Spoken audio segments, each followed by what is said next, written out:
Bom, boa tarde para todos e todas.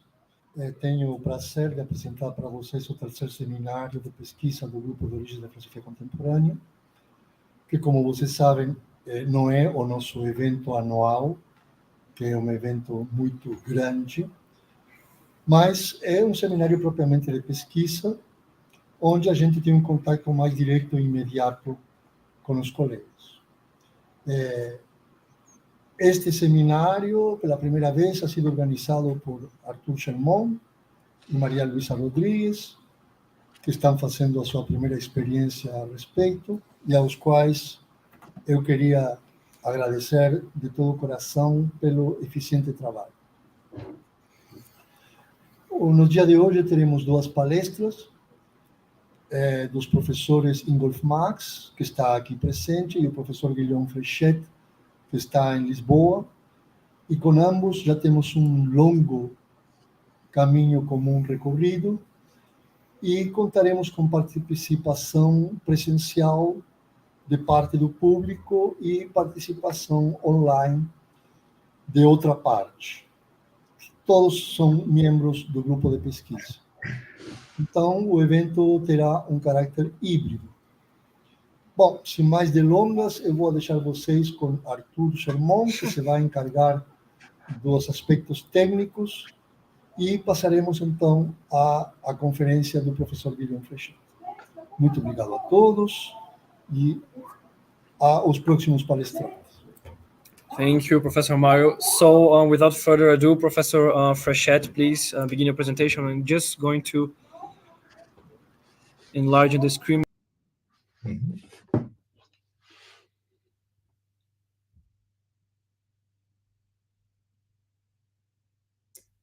Okay, but please, Professor. Okay, well, thank you. Well, thank you very much for the invitation. It's always a pleasure to speak in Sao Paulo. It's better when I'm in person, but of course, I mean, given the situation, it's the next best thing, let's say. So very much, thank you very much for the invitation. So what I want to do today is to discuss Brentanos' position on universals. It is connected, of course, with issues of your research group, namely connected with the problems of the origins of contemporary philosophy. You will see, I believe, or so I hope, because so Brentanos' late reism today is often interpreted as a kind of nominalism. So nominalism in the sense that it is the best or the more parsimonious or the most economical theory, at least in ontology. So in Brentanos' late reism is often interpreted today as a kind of nominalism, according to which all categories of entities actually boil down to the category of real things. The only things that exist are real things. This is Brentanos' view in his so-called reism.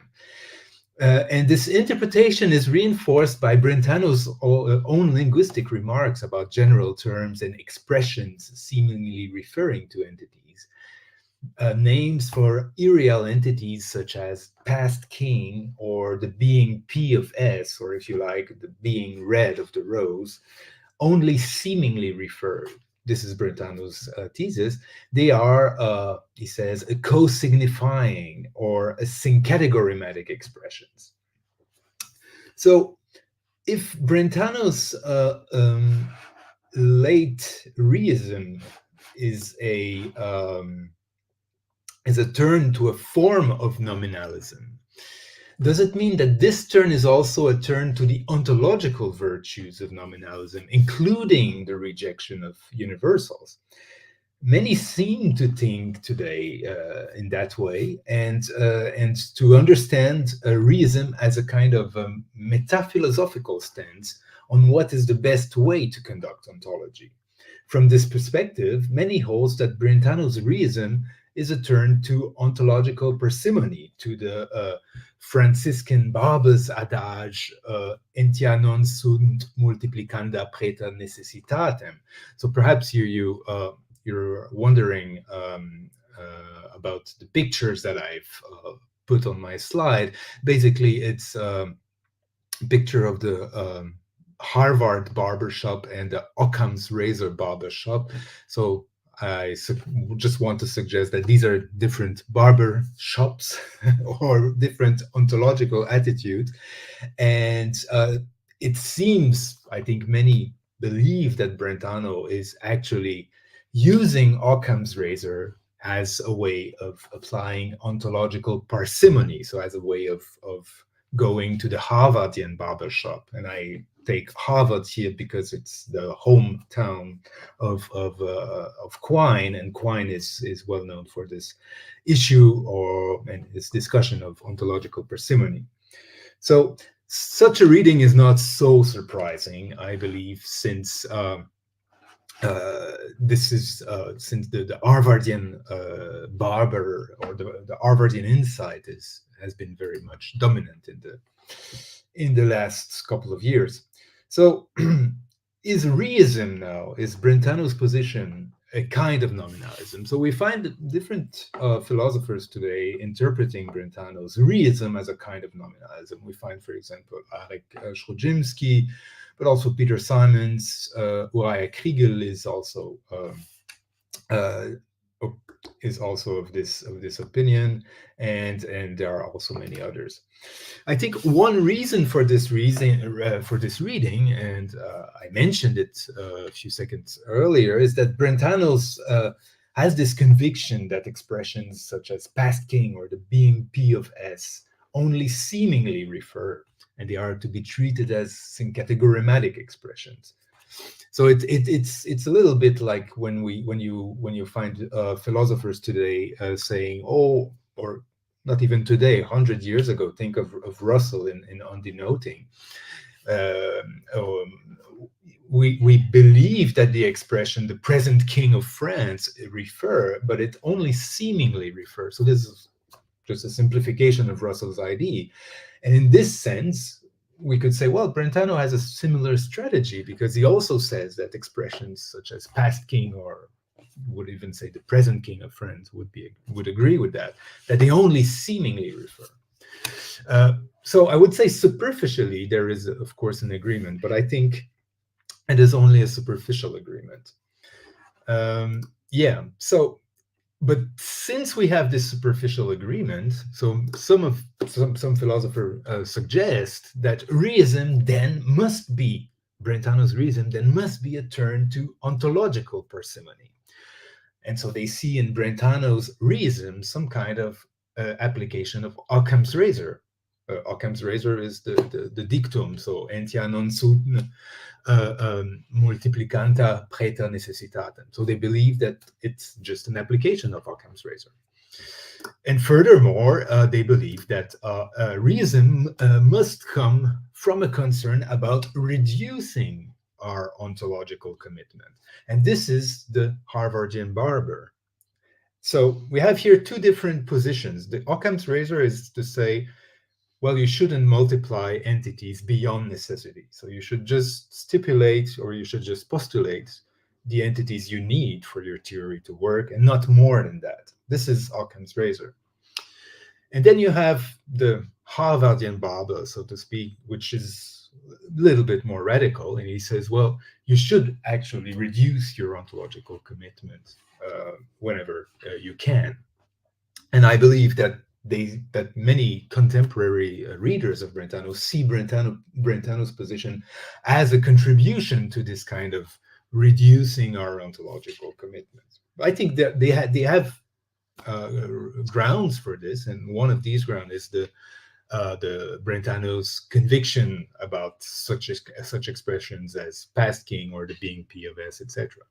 So I think there are but three problems with the view that Brentano's reism is a kind of nominalism, and I will be discussing this in the remaining of the talk. So I think the first problem with this view is that Brentano never uses the dictum. I will just call it the dictum for the rest of the talk. Never really uses the dictum entia non sunt multiplicanda praeter necessitatem specifically to reduce his ontological commitment. And in fact, I have never found any occurrences of that. in Brentano, any usage that goes in that direction. Further, well, I think to say that reism is a kind of nominalism, it's a thesis that doesn't fit very well with Brentano's critique of nominalism. And I will show a few excerpts from his critique of nominalism. Finally, I think the view doesn't fit, and this is more important here since we're talking about nominalism, the view doesn't fit with Brentano's view on universals. Brentano doesn't reject universals. Nominalists usually reject universals, or they will say that these are only names or at best concepts, perhaps. But this is not Brentano's position. So if Brentano's reism is a kind of nominalism, then we have three big problems, and I will show exactly what they imply. So if we consider these problems, then what is left then of reism? I mean, what is Brentano's reism? And this will be the fourth part of the fourth part of my talk. And there are two theses that I want to expose in this fourth part. I think first, the late Brentano rejected irreal, non-existent entities, and only them, because he thought that they would lead to absurdities. This is the first thesis, and the second thesis is that Brentano obviously didn't think that universals lead to absurdities. So my suggestion is to say reism is not a kind of nominalism. Reism is compatible with a moderate realism. I believe that Brentano's position is that kind of moderate realism. And Brentano's conception of Occams Razor or of the dictum, because he agrees with the basic idea, shouldn't be confused with some kind of commitment to reducing our ontological commitment. So these are two different things we should keep apart. Okay, so first thesis. The dictum is never used to reduce ontological commitment. So this is my first thesis against let's say the common interpretation that reism is a kind of nominalism. So I say, no, it's not a kind of nominalism. Why? Well, the dictum, the entia, sunt, multiplicanda, etc. Brentano never uses it to reduce ontological commitment. So let me say a few more things about this. So there are, in Brentano's works, perhaps around a dozen mentions of the dictum in published and unpublished materials. And most of the time, if not at all times, it is used as a practical warning against, as Brentano says, theories which are uselessly complicated. This is the Logic Lectures in 84-85. Or a practical warning against postulation of useless hypotheses, for example, in the descriptive psychology of 87, or for against the unnecessary multiplication of laws in his work on the theory of sensation. Just as an example here, what he means by this is that he argues in Die Lehre von der Empfindung against the theory of innervation.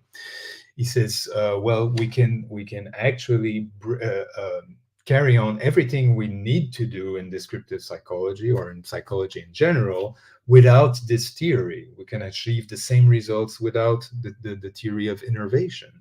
So we should just abandon the theory of innervation. This is what he has in mind when he speaks of the unnecessary multiplication of law.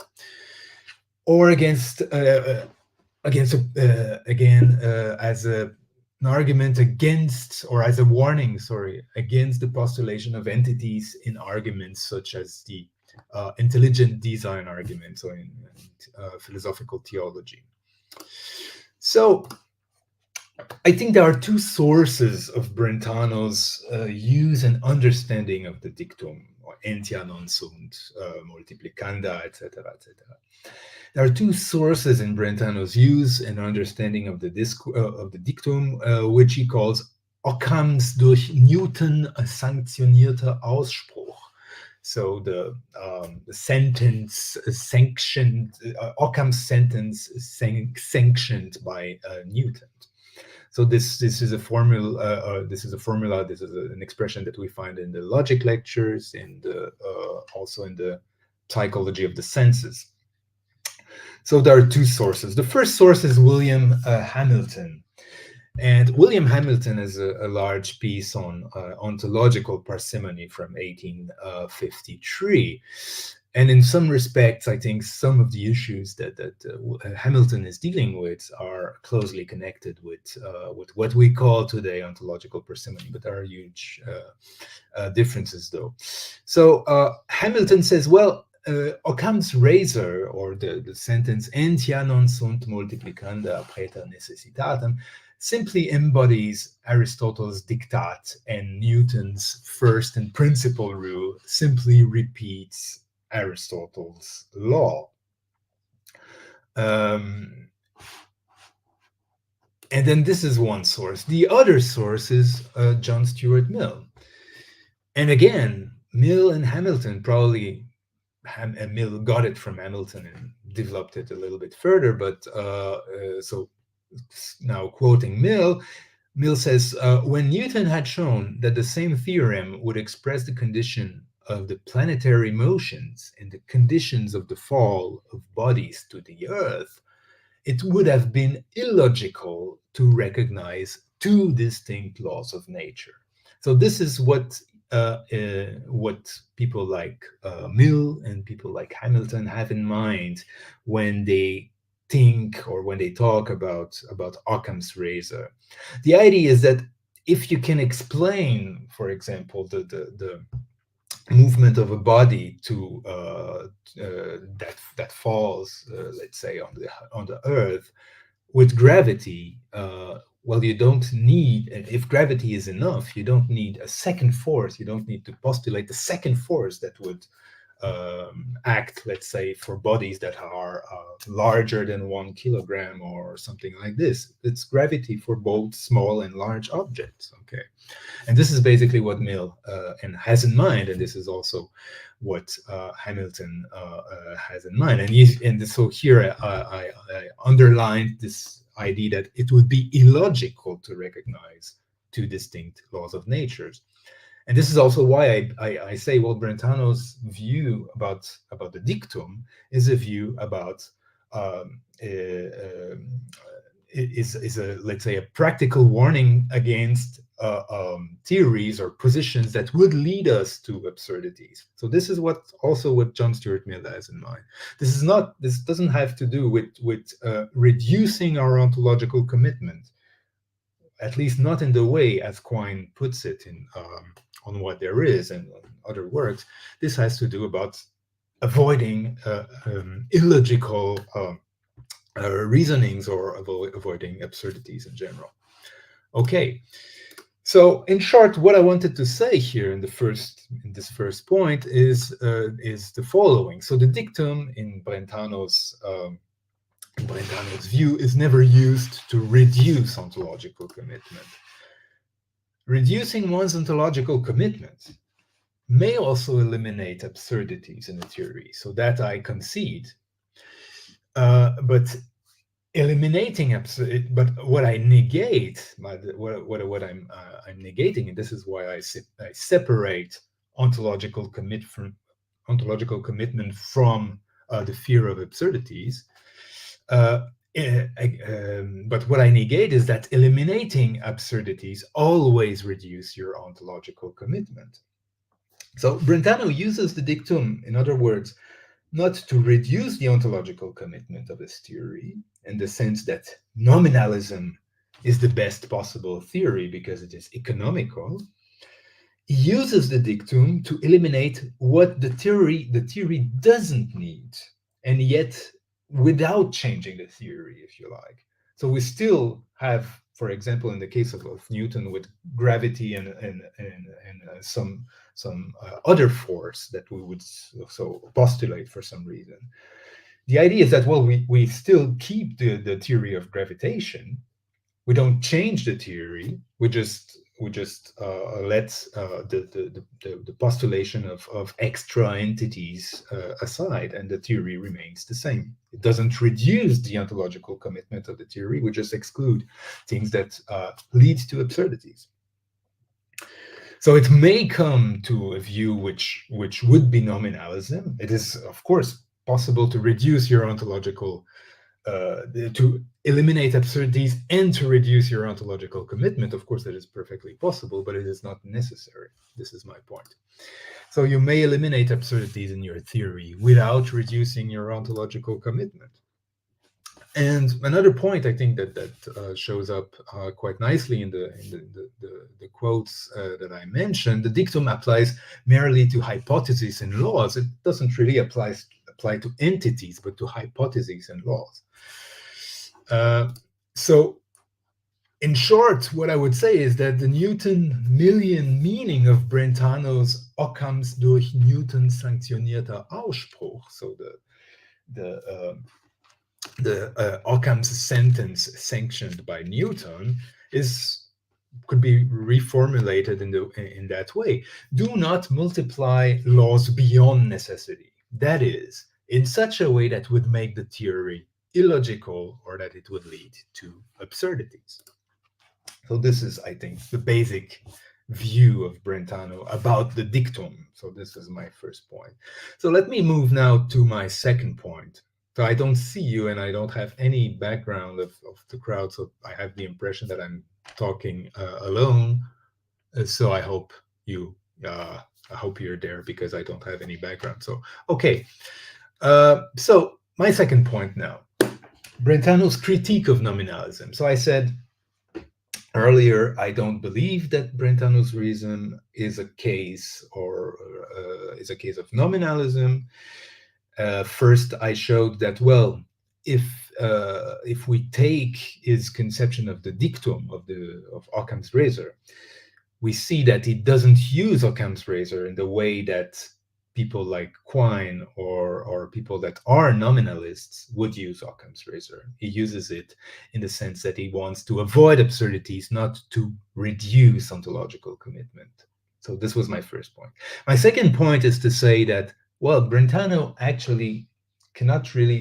reason cannot really be in nominalism because, well, Brentano consistently rejected nominalism all his life. So if reism was a kind of nominalism, there would be a huge change in his conception of philosophy, and that should be somehow accounted for. And I don't know exactly how this would be. I mean, of course, it's possible. I mean, people change their views, but this would be a radical change of view, and I don't believe that reism is that kind of radical change of view. Well, this is perhaps another point, but let me go for my second thesis. So Brentano consistently rejected nominalism all his life.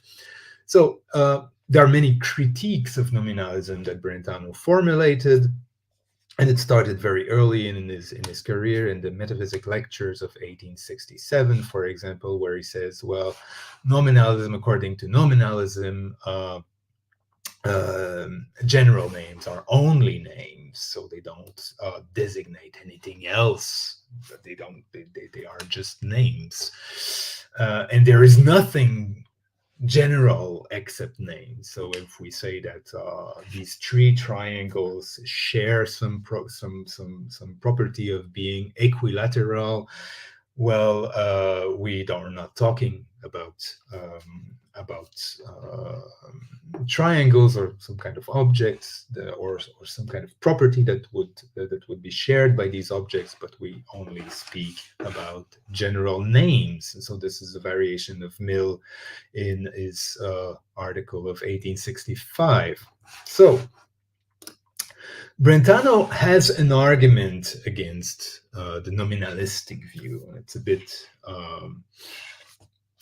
bit complicated, but I'll try to say a few things. But let me first, before discussing this funny picture about the lion, let me first quote perhaps Mill in full. I don't have it here on the slide, but this is the basic nominalism of Mill.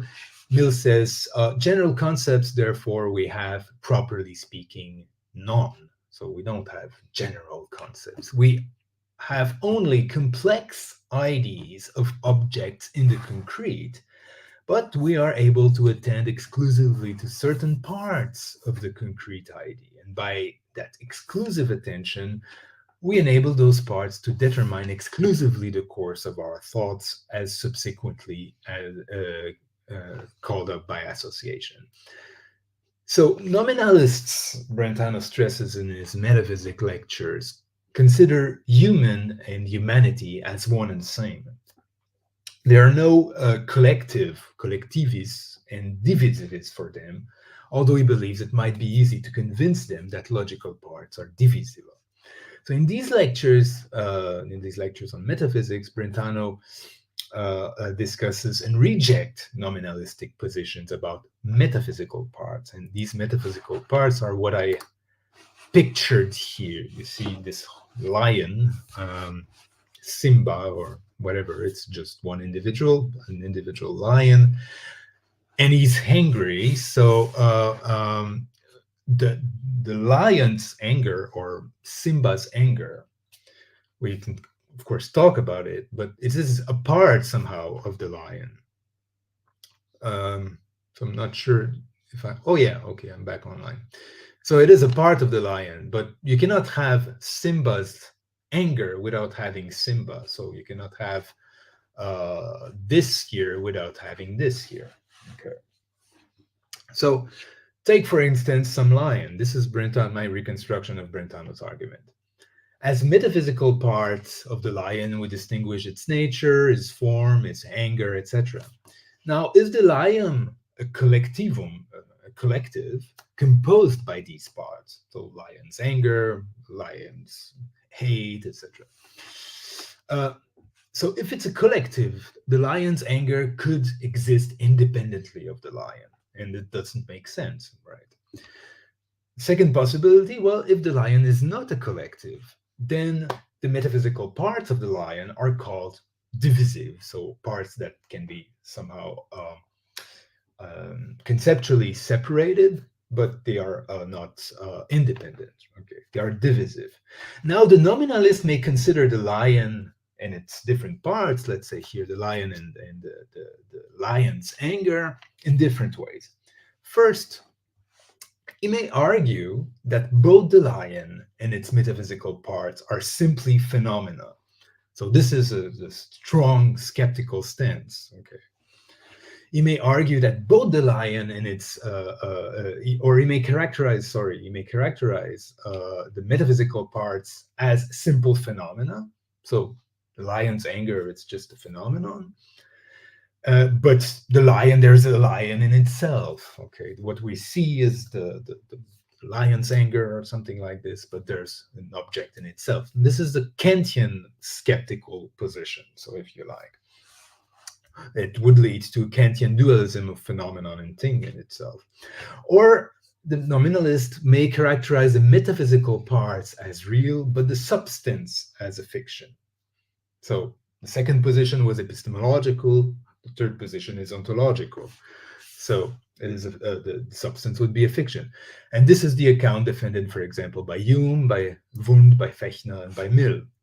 The first case, the skeptical stance, is automatically discarded because skepticism is self-refuting in Brentano's view.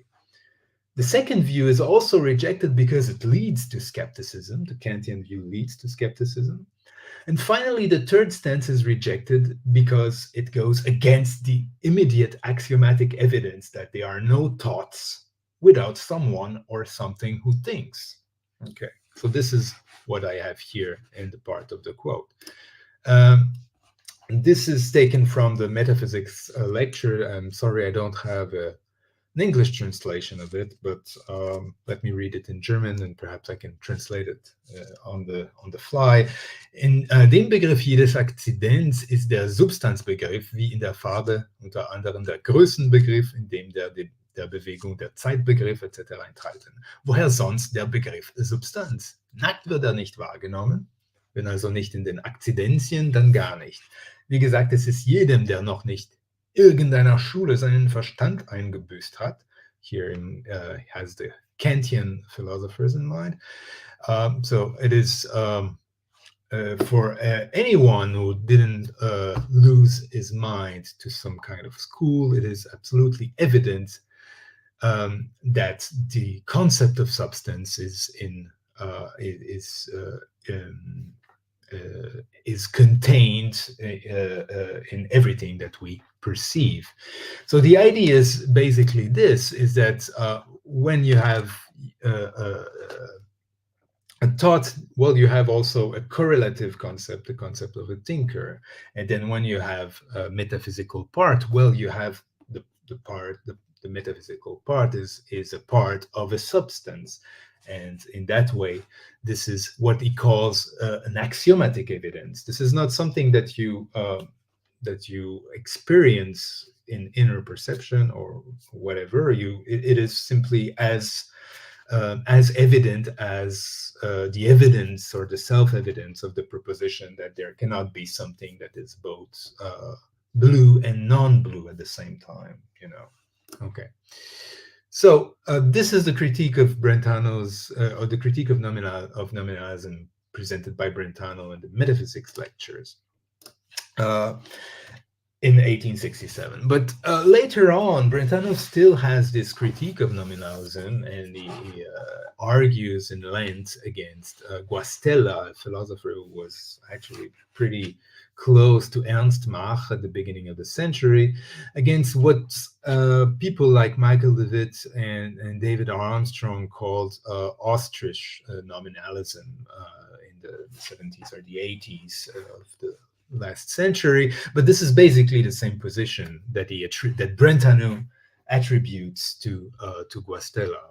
That's why I call it ostrich nominalism. Ostrich because the ostrich just put its head in the sand in order not to see that it still has ontological commitments, so to speak. This is a self-refuting stance of nominalism. So Brentano says about Guastella, about the nominalist Guastella, he doesn't want to concede that that he make use of general concepts in his affirmations. He says there should be only general names, or he would use only general names, or in order to make himself understandable to his interlocutors. But, and this is Brentano's point, but every general names need, in order to be general, the generality of the concept which is connected to it. So this is his argument or his point against nominalism in the 1900s or something. So at the point where he actually was going through his turn to reism. So okay, so Brentano critiques nominalism, and so I just gave a few examples of what he does with that. What is Brentano's position now? So I called it here this is my third point. I called it here an anti-nominalism because it is not so obvious exactly what kind of anti-nominalism, of what kind of realism he's actually defending. And I cannot go into details of that because it would take too much time. But let me try to flesh it out a little bit, at least to give us an idea of what he has in mind when he's what his positive position is beyond his critique of nominalism. Well, the first thesis is that thinking gives us universals. So he says in his metaphysics lecture that abstract objects, let's say, for example, so courageousness, are abstract in virtue of being isolated in non-atomous parts of metaphysical wholes. Okay, so there is no particular psychological process which is involved here. The idea is that we always think, or we always present something with some generality. this is Brentano's view, with some generality and with some indeterminacy that comes with it. In 1775, his position evolved a little bit, also influenced by John Stuart Mill, but it's not the nominalism of John Stuart Mill. He says, well, we get to universals thanks to our interest in or attention to parts of the presentation content. So he says, in relation with the question of universals, this is from the lectures on logic from the 70s, from the early 70s. He says, in relation with the question of universals, it appears that when I also have no other presentation than individual presentation, so if I don't have anything else than individual presentation, this table, this water, this glass, etc., in a certain way, I do have them. I do have universals, namely as partial presentations circumscribed through a particular interest, and this way is sufficient to give the general name not simply a plurality of equivocal individual meanings as the nominalist wanted, but rather a unitary, truly general sense. So thinking gives us universals. Later on, around 1886, he will introduce this theory of double presentations or double judgments. He says, well, we present heaviness on the basis of an explicit presenting of a physical part. Let's say I'm presenting this stone, which has some heaviness. That means that my presentation of heaviness is based on the presentation of these heavy piece of copper in my hand. And similarly, in the case of judgments, a man is not healthy should not be understood as the acknowledgement of a negativum. When I say when I judge a man is not healthy, and it's not that I'm recognizing or acknowledging non-healthy men. It's not the acknowledgement of a negative entity. Rather, negation comes on the top of the acknowledgement. So you acknowledge a man and you negate healthiness of him. So this is these two layer theory that Brentano developed around the years 1886 and later on. In both cases, you have a one-sided dependence of the superposed entity. And the bottom line here, from 1886 until the end of his life, is that presenting and judging are closer to one another than believed in 1874. So in 1916, so I'm going on now to the very heart of his so-called reistic position. So in 1916, he says, well, there are universals because we think universally, or as I said earlier, because we think with some indetermination. This is very close to what he said in the metaphysic lectures of 67, where he thinks where he was talking about general names. General names are general concepts are general because they are thought with some indetermination. This is what makes them universal. So this is a quote from a manuscript from this period. I'm sorry, again, I didn't have time to translate these passages, but let's say. So if we ask if our thinking is directed towards general objects, we should answer this question positively.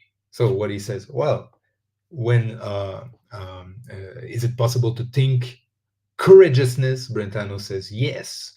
So if you're looking for a position which is nominalist, this first sentence is simply not working for a nominalist interpretation of reason, because it seems that, well, especially this text belongs to this period. If Brentano believes that we can that we think of general objects, that we have to say yes, we think of general objects, and he cannot be a nominalist. But let's put it aside and just read the rest of the quote. So our thinking is directed towards the general object, not because it would there would be something in reality what would have no individual determinacy, but because we think the individually determined in such a way, in such a non-determinate way, that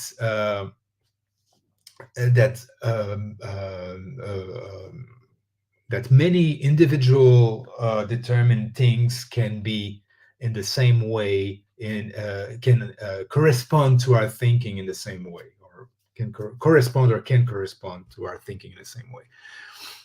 And this is for this reason that we call the object of the thinking a general object. And he adds, again, against this determination, the nominalists were against this determination because they were negating that we would be able to think a general object. So I think we have here well, on the basis of these few quotes, I think we can say that Brentano has somehow a fixed position about what universals are. Universals are general objects. We can think of these general objects, and we should say that our thinking is directed towards general object. And this is a position that we find in reism, but also in earlier philosophy. So if reism is a nominalism, as suggested by many interprets, then I think we have a huge problem with such passages as this one. So universals, this is the second thesis or the second characterization of Brentanos' position, but we already discussed it a bit. Universals are intrinsically indeterminate. We find the first formulation of this idea in Brentanos' first unfinished dissertation on the principle of individuation. It was a dissertation on Suarez. Well, that would be very difficult to translate here, but I'm because it's a little bit a difficult text.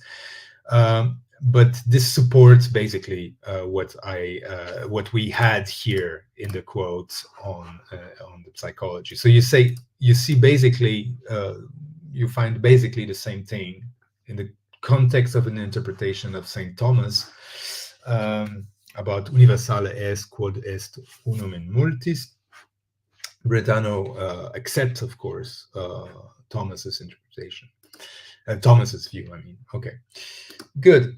We find a second formulation of this idea that universals are intrinsically indeterminate in the metaphysics, where he formulates some doubts about quod est unum in multis, or the unum aptus in esse multis.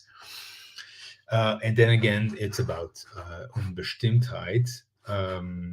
I will let this quote aside just to stress basically the core of Brentanos' view. First, our thinking is always directed towards general object. And this is a characteristic of our thinking. We think universally. So when I'm thinking of this glass of water, or when I'm seeing this glass of water, or this object as a glass of water, my thinking is directed towards not only this object here, this kind of glass made object, but also on the fact that it is an example or an instance of very different kinds of objects that are called glasses. So we think universally. There is the second thesis of his view, or the second core element of his view, is that there is, properly speaking, no general object. So in the sense that there would be, for example, the general object violin, because take for example, so a young child wishes to have a violin for her birthday, but she doesn't wish a special violin or the Stradivarius 1755 or whatever.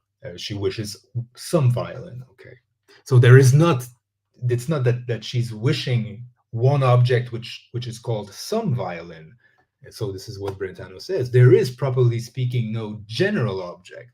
A universal is not unum aptum in esse multis, so one which is able to be in many. It is what we mean when we use expressions such as some men. Let's call him Socrates or Plato or Alexander or etc. So with a large disjunction, some tree, etc. This is what we mean with universals. This is what we mean when we use these expressions: some men, some tree, etc. We think the individually determined in an indeterminate way, such that many individually determinate things correspond or may correspond to our thinking. We say of the object of the thinking that it is general. So this is what it means when we say that the object of the thinking is general. Okay. So my reconstruction of the core of this view, so that I reformulated with these treatises T1 to T3, my reconstruction of it is that the correspondence relation in T3 is more robust than exact similarity. Socrates' manhood is a metaphysical part of Socrates, okay? But it is not a trope in the usual sense, because when we talk of trope, we will say, well, you have Socrates' manhood and you have Plato's manhood. But these are two different tropes. And some trope theorists, of course, nominalists, would say, well, they are in the relation of exact similarity. So Socrates' manhood is, but they are two, of course, two different kind of entities, if you like, but they are in exact similarity. This is not Brentanos' position. The correspondence relation in T3 is more robust than exact similarity. They are not trope in the usual sense. It is not only exactly similar to Plato's manhood, but these trope corresponds to the same universal. They correspond to the universal manhood, which is what we think indeterminately, manhood. Okay. And what kind of trope? These are an individual aspect of some particular object, and not, as we have it in nominalistic theory of tropes, not an individual aspect of a definite particular object. So this is different, I believe, in Brentanos' account of universals, which doesn't fit with the kind of view that we find in trope nominalism, for example, in the contemporary philosophy. So now, what about reism? So what is the core idea? If what I said is true or at least plausible, okay.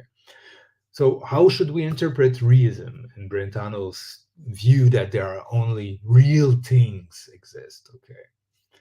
So the thesis, my thesis here is to say, and this is my last point, I'm almost finished here, so I bear your patience for a few. I ask for your patience for a few more minutes. So reism is a rejection of irreal and inexistent objects. In my, according to my reconstruction, it is a rejection of irreal and inexistent objects. It is not a rejection of universals. So let me say a few things about this. What is the motivation then of reism? Entia irrealia. So Brentano often discusses his position. He never calls it reism by himself, because this is a label that will be developed a few years later. But what he calls, or the way he describes his position, is to say this is a Kampf gegen entia irrealia, so a fight against irreal entities, entia irrealia.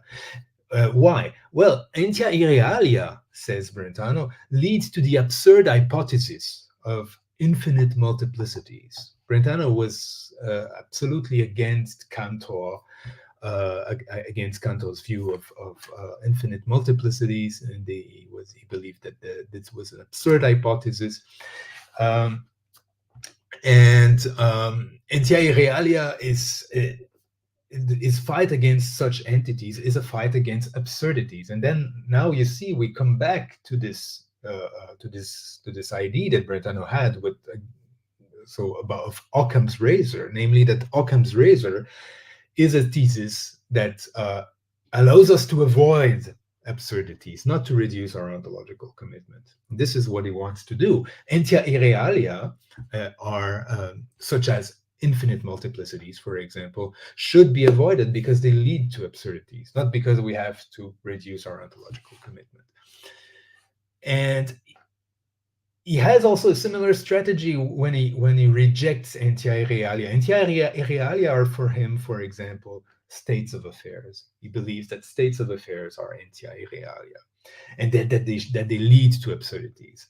And he says about this in a letter to Krauss, quoted in a later edition of the Psychology. It appears most clearly in psychology from an empirical standpoint, this fear of absurdities, where negative predicates are treated just like positive features, and hypothetical and disjunctive judgments are reduced to a categorical form. That is, if A is B, then C is D, becomes, it is not the case that A is B without C's being D. So you see here that you use the translate the implication in a way that in which states of affairs shows up. So the way you understand the implication, the logical implication, in Brentano's existential reduction of judgment, that would lead us to admit the existence of states of affairs, C's being D. Okay, and either A is B or C is D becomes either A's being B or C's being B is the case. These are the absurdities that we should avoid. And at some point, and this is, I think, what changes with reason, at some point, Brentano was kind of fine with it, kind of fine with the idea that, well, we must admit such entities like C's being D or A being B or something like this. So he was fine with it in the years 1880, 1890. But what changes with reism is that he believes that these entities lead to absurdities, because, of course, if you make your disjunction, or if you make your implication more complex, then you will get states of affair that are extremely complex, and it can lead to it can goes on and on if you make more complex implications to states of affairs that is objectual stuff becomes more complex, and this is, in Brentano's view, an absurdity. So what is the motivation for reism? It is avoiding absurdities. Like C's being D might be included, as I said, in a new hypothetical judgment implying the being of C's being D, etc. And so you can go on, and ad vitam aeternam, or ad infinitum. Or another absurdities that Brentano wants to avoid is to promise to marry an entity, an ens rationis, and fulfilling the promise by marrying a human being, or using general concepts while rejecting their existence. So nominalism also is a kind of absurdity that should be avoided in his view, or taking being as the true as some kind of being. This is also an absurdity that should be avoided. So, or the Cantorian concept of an actual infinite. This is also an example of these absurdities. So this is my last slide, and this illustrates somehow the whole talk. What Brentano means, in my view, when he defends a view that we call today reism, is to take away these categories here that are absurd entities. So all his life, he agrees that there are real existent entities like a horse, a table, etc. And that they are, and these entities are not problematic in his view. What is and there are also unreal existent entities. There are boundaries. These are real existent entities in his view. There are collections. There are metaphysical wholes also. This is a view that he defended all his life. There are universals. These entities are existent, but they are unreal. Of course, I mean, you have to be to be clear that these are two different concepts: existence and reality in Brentano. Not everybody agrees about this, but I think it's the case. So you have real existent entities, you have unreal existent entities, and there are no ontological parsimony here involved. The ontological parsimony comes here when you have to somehow admit the existence of a golden mountain, or admit the existence of a centaur, because there must be an object of my presentation when I'm presenting a centaur. Well, this is some kind of intentional content, and these intentional content have some kind of existence. This is the view that he defended, for example, in the psychology from an empirical standpoint. Therefore, there must be some kind of entities. These are absurdities. Golden mountain and centaurs, these are absurdities. And what changes in reism is that there's a way to paraphrase them away. We don't. When I say centaur is a figure half man, half bull, when I say that, I'm not now referring to some entities like this. This is what he will say in reism. This was not the strategy before. Another category of absurd entities that he believes that we should do without them is concepts, states of affairs, and propositions. So these abstract entities, like propositions or concept, or these weird, in his view, weird ontological category of states of affairs. So before reism, he reluctantly accepted, as I said, well, that in the case of the disjunction, or in the case of the implication, it seems that we have to somehow admit some kind of states of affairs. So he reluctantly tolerated them until around 1904. And so what changes with reism is not nominalism, it's the rejection of absurdities or absurd entities. So thank you for your attention. Okay.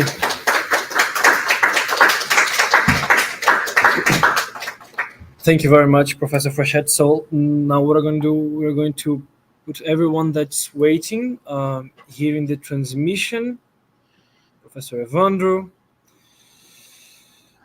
Divino, my colleague Lucas. Yeah, I think that's it. So yeah, now we're going to have a time for discussion. But what I want to do, I want to ask our invited speakers for the discussion to please and ask 3 questions, and then this is the first block, and then I'm going to ask the audience here if there is any questions from our in-person audience, and then we'll move to other questions from our online participants. Thank you.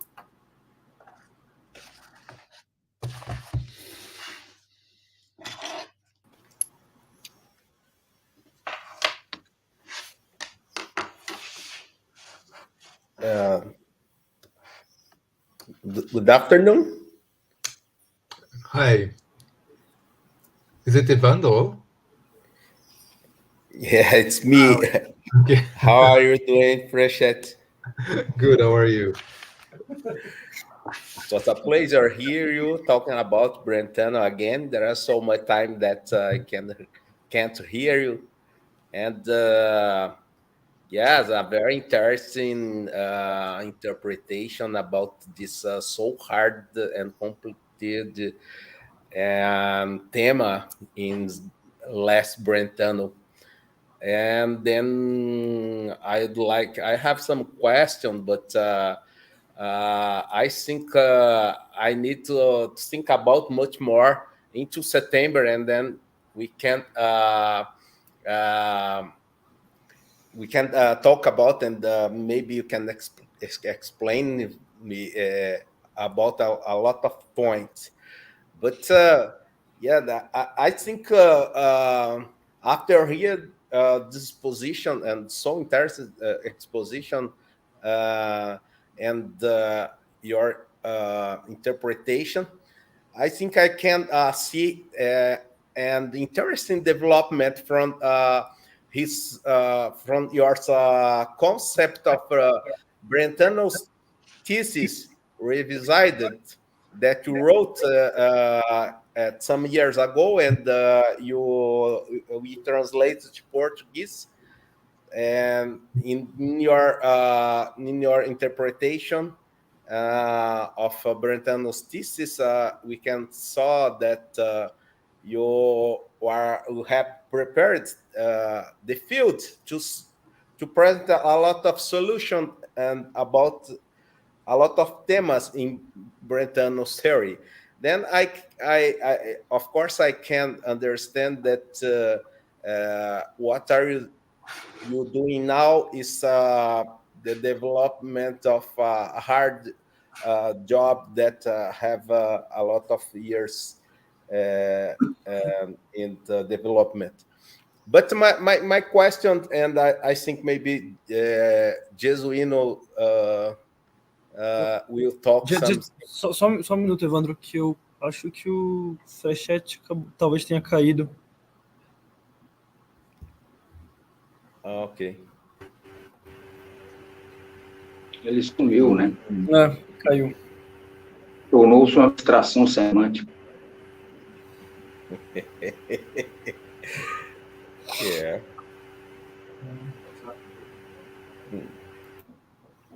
Agora é um universal.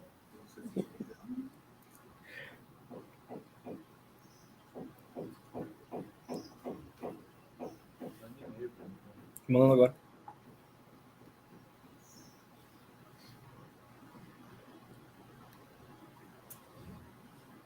Só um minuto.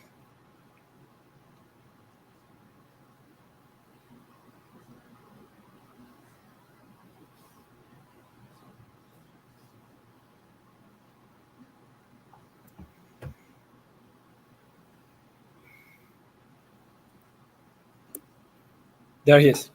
Okay, Evandro, just after you said my question is, Yes.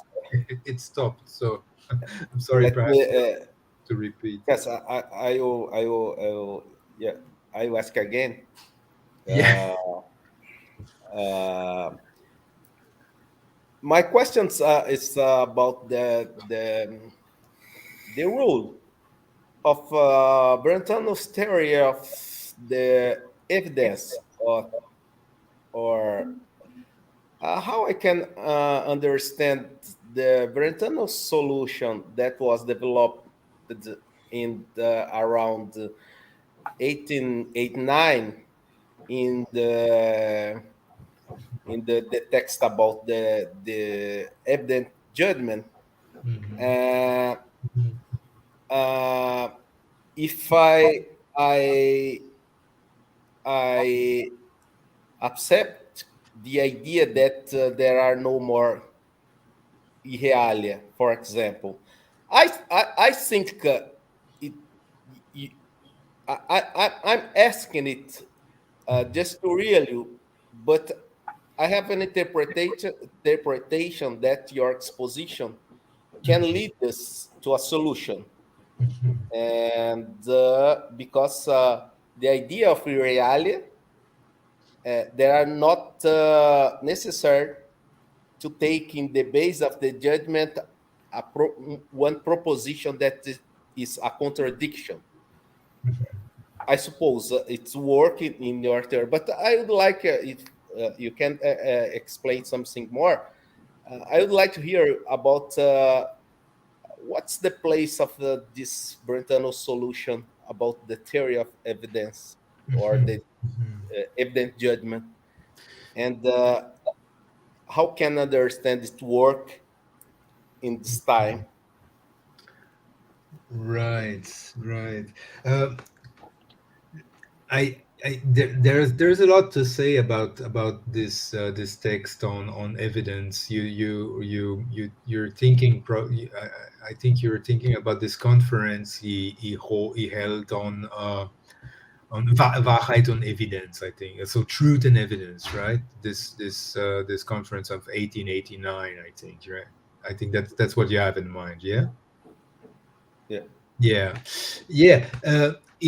at that point, so we're not at the point where Brentano wanted, so to speak, to reduce, to avoid entia irrealia. So I think he was okay with accepting so entities with diminished kind of existence, let's say, with like when I represent I don't know a dragon, then there's some kind of intentional object that I have, and this is some dragon that I'm thinking of, whatever this object is. So I think it was fine with it. It was not perhaps the best theory, I would say, or I think it didn't want to say that when I'm thinking of there's always an object when I'm thinking of something. So there must be a dragon, there must be a golden mountain, etc. I think he was not satisfied with that, but that was, so to speak, weird consequences of the theory. What he did then later was to say, well, we should take these weird consequences seriously, and whenever they show up, we should find a way to eliminate them. And one way of doing so, and this is I think is what changes this conference on truth and evidence that you mentioned, and what happens in reason, is that one way to do so is to look simply, okay, so what does the theory brings us? Well, it brings us things like dragons, things like past kings, etc. So do we want to avoid this? We should avoid this, as you said, because this was the example that I mentioned. It would be weird to say that you promise to if you keep this theory, of Wahrheit und Evidenz, you keep this theory in mind, and then you say, well, we only have these intentional objects. Then what happens when you promise to marry someone? Well, then you promise to marry an intentional object. But when you show up in the church a few months later, you're not beside an intentional object. You're beside your wife. I hope so, at least. So that would be weird, that we would promise to an intentional object, but then that we would realize this promise by marrying a flesh and blood person. So person in flesh and blood. So this is the absurdity that he pointed at with these intentional objects. It's not that he's rejecting intentional objects in general. It's just that he's pointing at this absurdity and saying, well, we must find a way to avoid this. And perhaps the best way to avoid this is not to have an intentional object in this sense, and to just say, well, they don't exist at all. They're not entia realia. But it doesn't mean that we reject universals. It doesn't mean that we reject boundaries, etc. Insofar as they don't need to include. But the view is compatible. But the view is compatible with the early view. But this is a major change. If you believe that entia irrealia are an important part in his theory, and I believe he did so to an important extent. I think he didn't have any problems with these entia irrealia in the 80s, for some reason that I'm not completely sure about, but I think he was fine with that. And at some point, I think the fear of absurdities came back, and he just tried to find a way to avoid this. But yes, that's fine. I mean, that's right. You're pointing at the theory, the Wahrheit und Evidenz, the truth and evidence, which is kind of I would say perhaps the best example of the Brentano of the middle period. So where he was quite generous ontologically speaking. So there were no problems with ontological with intentional objects, for example. I'm not sure if it answers your question, but yeah. Thank you very much. After my colleagues put the question, maybe I have another doubt. Okay. Você, Eu acho que Frechette? tem um microfone aberto. Professor, I am. my microphone. Okay. Professor Sorry. Frechette. Oh, Jesuino. Hi. Oh, okay. According to this, your thesis, reism is rejection of the real, irreal, and the inexistent objects, not universals. According to our interpretation, is Brentano's nominalism possible in reism only for object abstract, real, non-existent, correct? Can this also be applied to the period before the reism, according this thesis? That is there any form of nominalism in Brentano prior the reism? This question. So if I got your question right, you're asking if there are similar moments in Brentano's earlier philosophy, earlier views, in which he would have a similar strategy of avoiding absurdities or rejecting absurdities in the way that I presented it as a characterization of reism, right? Yes. Okay. Yes. Well, no. Yes and no. Well, no, in the sense that not so radically. I think that Brentano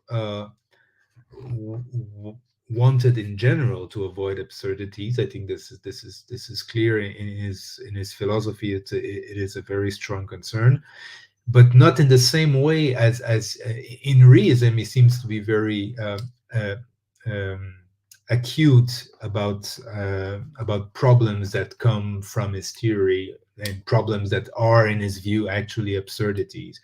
So this is more radical with reism, and I think in this sense we could say, well, reism is some kind of change in his philosophy. So that this would be perfectly legitimate to see it that way, and I see it also that way. But it's not a turn to nominalism. Okay, but before reism, he did that. Like, for example, he in his discussion on space, for example. He says, well, there is no need to postulate an empty space. This is, of course, one of the stipulations in Kant's philosophy. So it's part of his argument against Kant. He says, well, there is no need to postulate an empty space because it doesn't bring our theory further. We can do everything with our theory, what Kant does with his theory, without admitting this empty space. So this, and in his view, an empty space is of course an absurdity, because we have to imagine some kind of space, some three-dimensional space or some two-dimensional space, which has some extension and which somehow by definition cannot be empty. And this is the kind of absurdity he wants to avoid. And this was in his earlier views. I mentioned also his critique of the thesis of innervation. This is also one case where, so he will use this kind of attitude, this kind of Occams Razor, in a way that, in order to attack other theories. I think this is what, perhaps this would be a nice way of putting it. I think before reism, he would use this Occam's Razor to attack other theories, but in reism, he's applying it to himself. So as a kind of way of looking, okay, so what in what I've said until now, are there any things that commit me to some absurdity? And then it tries to avoid them in that way. But I think what changes before reism and after reism is probably that he would use this tool of Occams Razor as a way of discarding other theories because they lead to absurdities. And so by showing that the theory can have the same results without this absurd element, then it discards the theory in his view. So yes, I think it was much of a concern, but not so much for his positive views, so if you like. Okay, do you have any more questions from our online speakers? Thank you, Professor. I have Stefano? Mr. Frechette. Nice to meet you. Hey, nice to meet you too.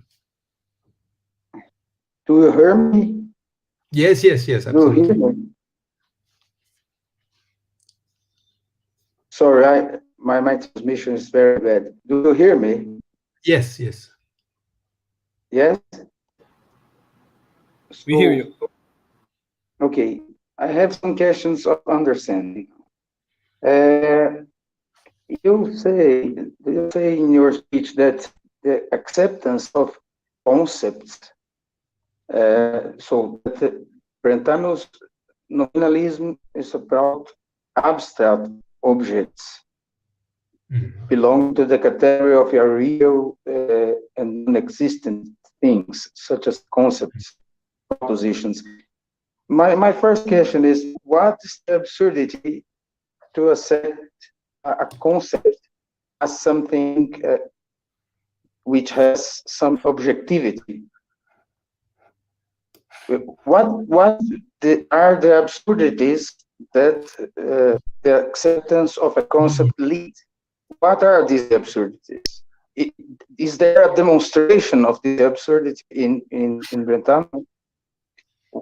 What is this, the absurdity? I don't understand, because what allows to attribute numbers to the things, for example, is a concept.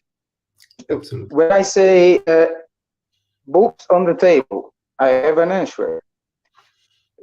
When I say electrons on the table, I don't know what is the answer, but I say I know that there is an answer here. What is the problem with the acceptation of a concept as a thing, as a kind of objective entity? Yes, that's a very good question. Thanks a lot. I must say I didn't think about it, so I just took it for granted that he admitted it, or that he considered that it was absurd. But let's try to see, a way how he could defend the view that objective concepts, so more or less in a sense similar to Frege's Sinne, for example. Yeah. Okay. Let's try to see. So what could he say about Frege's Sinne or Bolzano's Vorstellungen an sich? But Frege's senses are a good example. So why would that be? Why would that lead us to absurdities? Well, one way I believe Brentano would say, one way is to say that there is a realm of entities, and this would lead in his view to absurdities. There is a realm of entities which are in which the entities that we call concepts belong, and they don't, so to speak, they don't. That's a realm of entity. I think Frege called it a Third Reich or something like this. Yeah. That is not the same realm of objects as tables and chairs and humans, etc. And then what Brentano could say, it's not perhaps an absurdity, but it's at least a very big problem, and it's a very big problem for Frege as well. Is that so? How do we connect with this world of concepts? So so how do we know that there is a world of concepts first, and what is the relation between our thoughts and these entities that belong there in this other world of concepts or world of propositions or what have you? So I think that would be the kind of question that he would probably label as leading to absurdities, or showing that the theory has let's say inconvenient consequences, because it doesn't tell us. So Frege himself cannot really say anything about this connection. He says, well, we grasp concepts. So what's this grasping? This is really question begging. So so perhaps that would, the way I understand Brentano, I think that would be the kind of way he would argue against objective concepts or objective propositions. He would say, well, so I think someone like Frege, someone like Bolzano, so strong realist philosophers, would say the propositions, the proposition A is B is true, and true is a property of the proposition, not of the sentence, not of something that I have in mind, but some kind of entity that is beyond what I have in mind. This is what is expressed by what I have in mind, or by what I utter. But this doesn't belong to the same realm. So Brentano would probably in the same way say, well, how can we know that there are such propositions that are independent of our thinking, etc.? So argument, right? I think that would be probably a strategy. It's the same with the concept. We can accept that the argument. Right. Argument, okay? That's the point at the end. But I have understood what you said, I would have said, but this thing with the Brentano series to me very complicated to understand. Why is an argument as a concept is something objective? We have arguments to say that the concept is something objective. You have arguments to say that a proposition is something objective. What's the absurdity there? I don't understand this argumentation in Brentano. Why is this an absurd? Yeah, well, okay. What I just said now as an answer to your question was my let's say my Brentanian fiction, so to speak, or what Brentano would probably answer, because I'm not sure exactly. Well, I think I know what he says about propositions and Sätze an sich, that these are just so fictional entities, basically. So but in the case of concepts, I'm not really sure, but I think it's basically the same or a similar position, you would have to say. But okay, I agree with you. We can have arguments that support the postulation of concepts as entities, or the postulation of propositions as entity. I perfectly agree with you. I mean, I'm a big Bolzano fan, and Bolzano has many arguments for this, and I believe this is perfectly fine. But these arguments are not proofs, of course, and this is what we do in philosophy. I mean, we're bringing arguments because we cannot bring proofs. Well, sometimes we can probably bring proofs, but sometimes we can't. And I mean, in the case of concepts and propositions, I know of no proofs of existence of propositions. So we have arguments. That's good. So Brentano has a counter argument, and his counter argument is to say, well, if you believe that you need these concepts, that you need these objective propositions, well, so far so good. But I can show you. I can show you a theory. This is what Brentano would answer. I can show you a theory in which we can do without these concepts, and we can do the same job as the job that you do with your concepts and objective propositions. And the problem is, he would add, the problem is that you still have to tell us a story about how we get to these entities. I mean, how do we know that there are such entities that are concepts that are propositions. So I think this would be probably Brentanos' position. So in this view, I believe he's a realist. He's a realist in the sense that he's not a nominalist, but he's not a strong realist in the sense of Frege, in the sense of Bolzano, in the sense of all philosophers basically acknowledging concepts. But he's a moderate realism, I would say. Okay. Thank you very much. Thank you. For your answer. You have something to discuss, but not now, because my transmission is also very bad. But I understood what you said. Yeah, I understood your question very well. Thank you.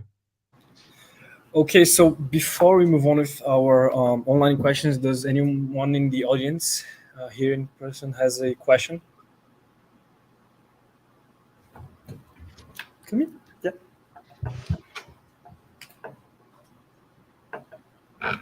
So we have a question here, Professor Frechette, from the audience.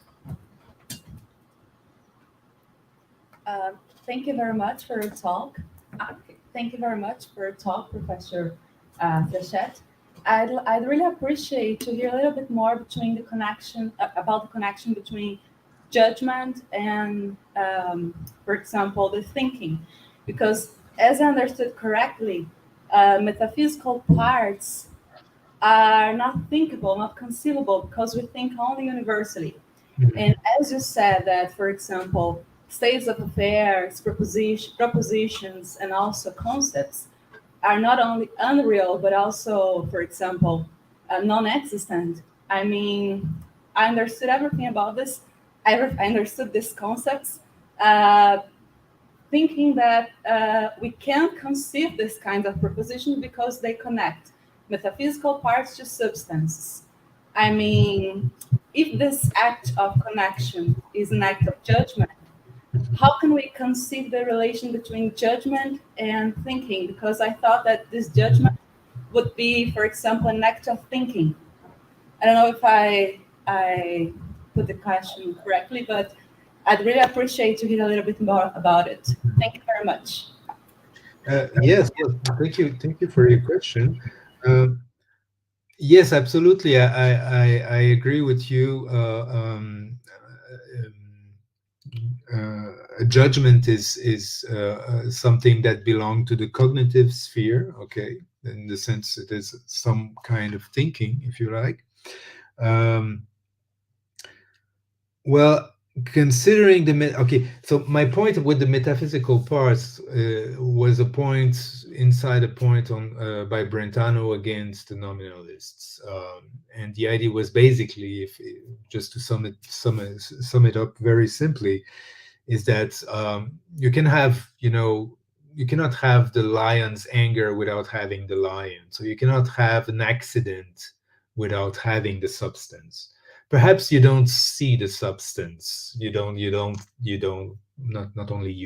see the substance, but you don't think the substance. You don't think the lion in itself.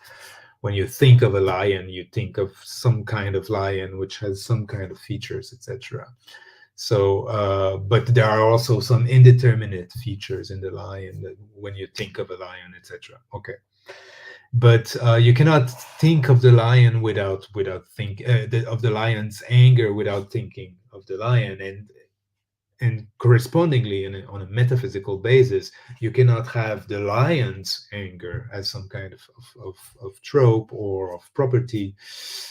You cannot have this property floating, so to speak, nowhere. It must be attached to something. It must be attached to the substance. So. And probably the connection with the judgment that you made was probably because of the predicative structure. When you say, I don't know, a man is healthy, you say, well, healthiness is that kind of accident, and the man is the substance, and then you have this parallel between the predicative structure and the metaphysical parts, right? So this is probably what you had in mind, or I mean, well, perhaps not, but you will tell me. So So then your point, if I got it right, was to say that would be then to say that you cannot think of let's say a man is healthy, or you cannot think of healthiness without thinking of a man. This is the point. Or you cannot have a predicate without having a subject. Was this part of your point? Okay, there you go. I'm sorry. Sorry. It's because when you connect this metaphysical part to the substance, for example, we can't connect the small part to the whole without conceiving the whole. So I understand this metaphysical part, these small parts, as a kind of derivative thinking, something related to it. So for me, my problem here to understand is how can we say that they're not conceivable if to conceive the whole, sometimes we also need this act of connecting small parts. Well, they are conceivable, but they're not conceivable independently of the substance. So the idea is that you cannot conceive of healthiness or healthy without conceiving what is the substance to which this accident of healthiness is connected. And metaphysically speaking, there is nothing like healthiness without having these are parts, so to speak. Metaphysical parts means that they are not really detachable. They are just detachable in thought, so if you like. And so they build a metaphysical whole. But I would not say, as you said, that the metaphysical parts are some kind of or derivative or something. They are.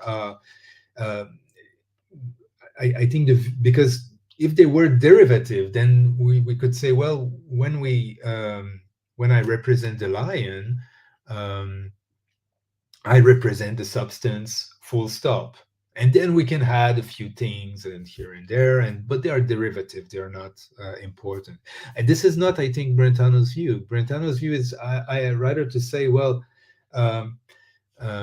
when I'm thinking of some lion, there are parts that are undetermined, okay, but there are also metaphysical parts, and they are important because I'm thinking the lion through its parts. I'm not thinking the lion per se, but I'm thinking the lion also through its parts. For example, the lion's anger, or the fact that he has some age, that it's a lion of 1 meter 20 and not a lion of 1 meter 50, some things like this. So they're not derivative. I think they are important part, but they are and they are central. They belong, so to speak, to the whole that we are representing when we're representing a lion, for instance. But they are not. But as I said, they are not independent, ontologically speaking. So this is the point. But I'm not so sure about derivative. But what I mean is that they are not independent. So you cannot have the part without having the whole. So, and you cannot also have the substance without having the parts. So there is not like the lion in itself, and then there are the lion's anger and the lion's hate, etc. So these are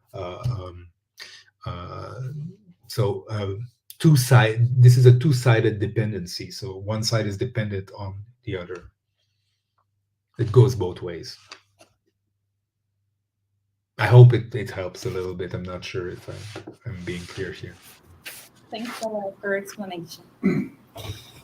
Okay, so unfortunately we have no. Thank you, Professor Debra.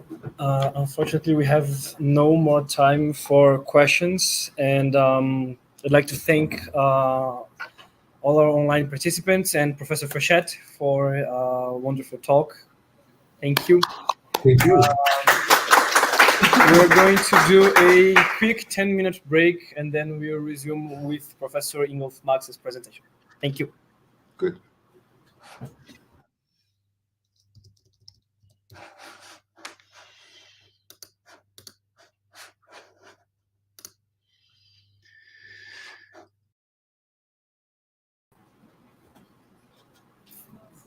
Vielen Dank. Perfeito. Agora nós vamos, então, ter um intervalo, né? Sim. Vai ter um intervalo rápido agora, 10 minutinhos, mas pode ficar aí.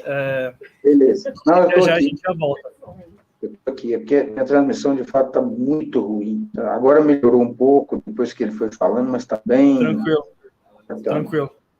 valeu, um abração. Obrigado.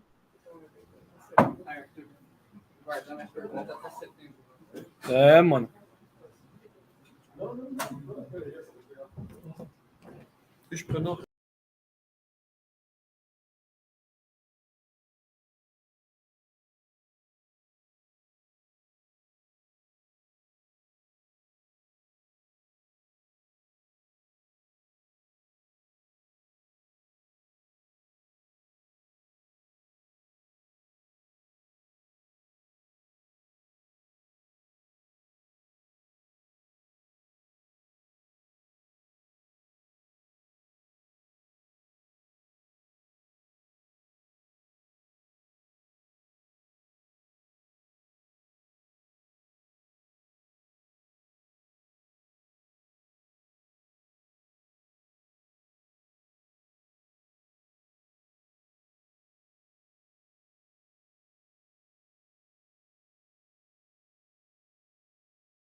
Okay.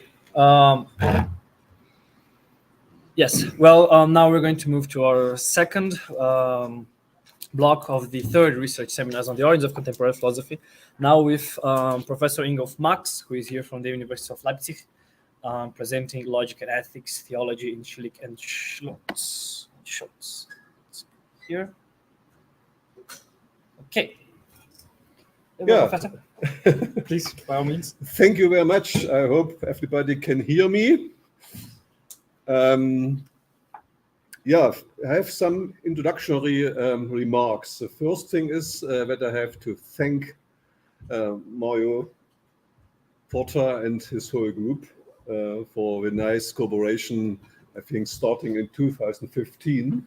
It's now long ago, and I think it's my 5th stay in this circle, and was participating in several meetings on the origins of contemporary philosophy.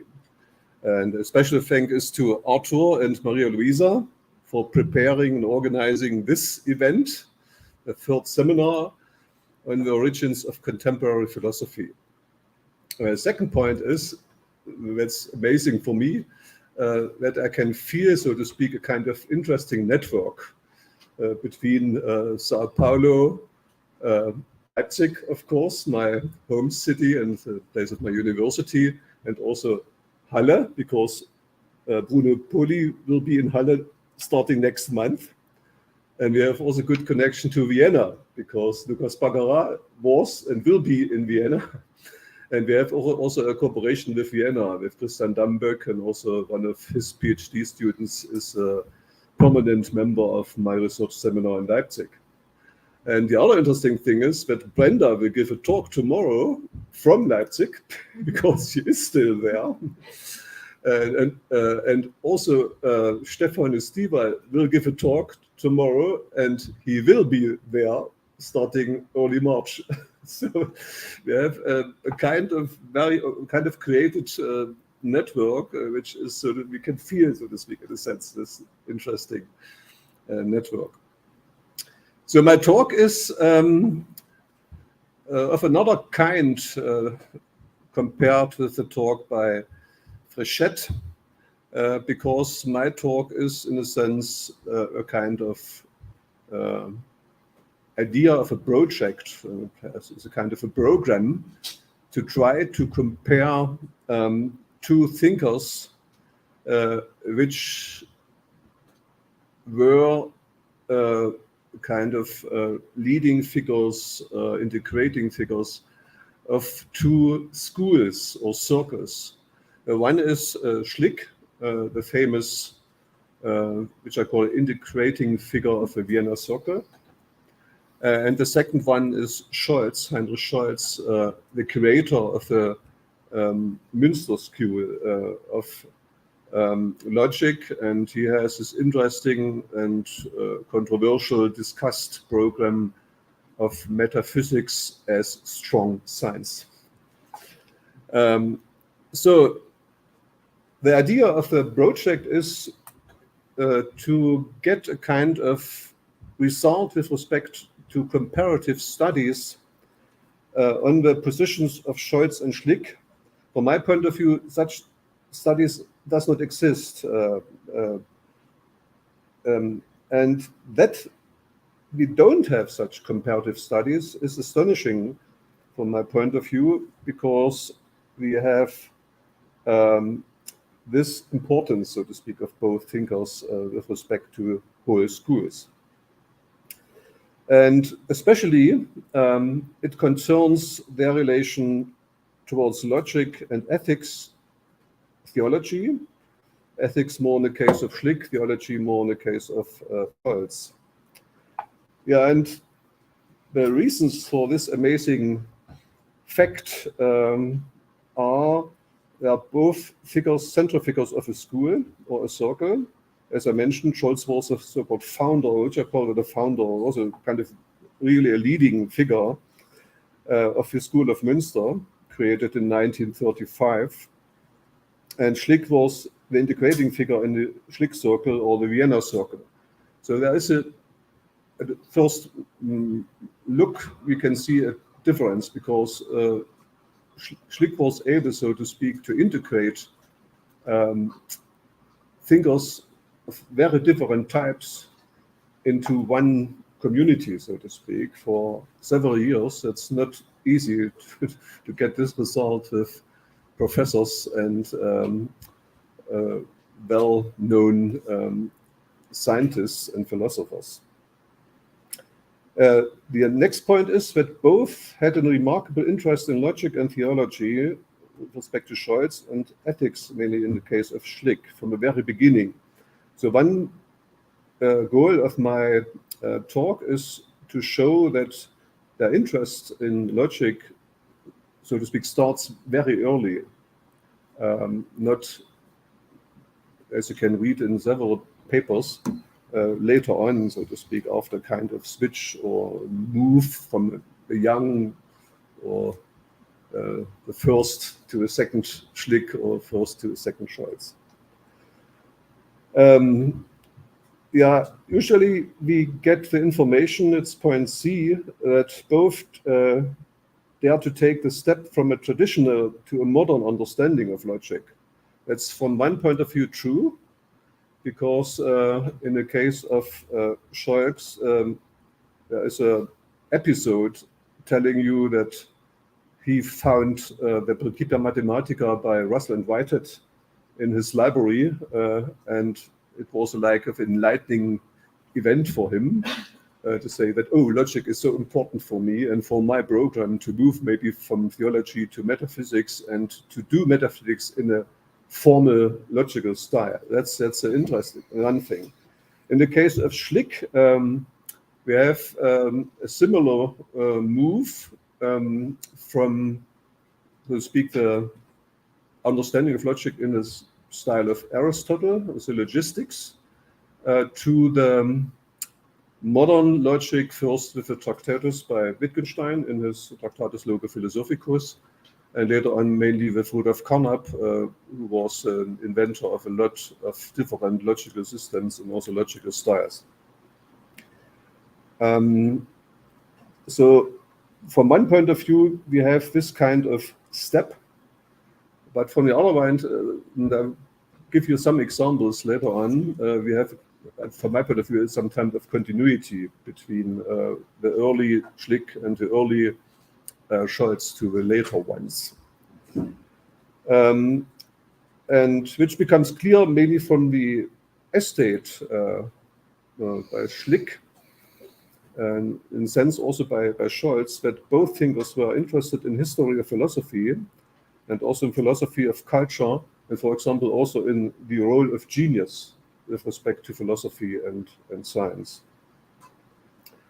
Regardless of all professional differences about metaphysics, because we were opponents, of course, because Schlick was a convinced empirist in a very special way, and this position was combined with a kind of skepticism and criticism of metaphysics, and Scholz was a fighter for metaphysics in a sense. He would like to have metaphysics as a science, using logic, modern formal logic, to do this. But their personal relationship was very close until the death of Schlick in 1936, because Schlick was murdered that year. Yeah, the goals of my project are that I would like to start with methodological considerations for comparing the positions of Scholz and Schlick, with respect to logic and theology and ethics in view of a very specific source situation. I will say something more about the special situation with respect to the source situation, sources of their thinking. From my point of view, we need at least the following necessary steps of analysis. And I think all these things are not done up to now. The first thing is we need separate studies on the continuities and discontinuities in Schlick's conceptions of logic and ethics and the scope of their inner cross-references. Julia wrote a nice dissertation about Schlick's philosophy of knowledge to show that there is really, or there are good reasons to think that there is, in an important way, there are continuities between connecting the early Schlick, so-called early Schlick, and the late Schlick. The same program should be done with respect to Scholz. Same, we need such kind of separate studies and comparative studies. I think also in the talk I gave, maybe in 2015 here, I offered my understanding with respect to such analysis that we need, or that I need, which I call language of analysis. That provides at least the following. So it means I have to create, in a sense, my own language of interpretation of Scholz and Schlick, and which language of analysis should include criteria for characterizing continuities and discontinuities as precise as possible, explication of terms such as old, traditional versus new, modern logic or logistics, the calculus language, that's a concept by Scholz, axiomatics, also used by Scholz, implicit definitions, used by Schlick, going back to Hilbert, etc. And also the problem is that we have different types of empiricism, and maybe also different understandings of metaphysics and ethics and theology. So the problem is which kind of concept we use if we, or which kind of understanding we use if we use these concepts to describe positions by Scholz and Schlick. And we need, of course, comparison criteria. Here I will mean focus on the early conceptions of logic in Scholz and Schlick.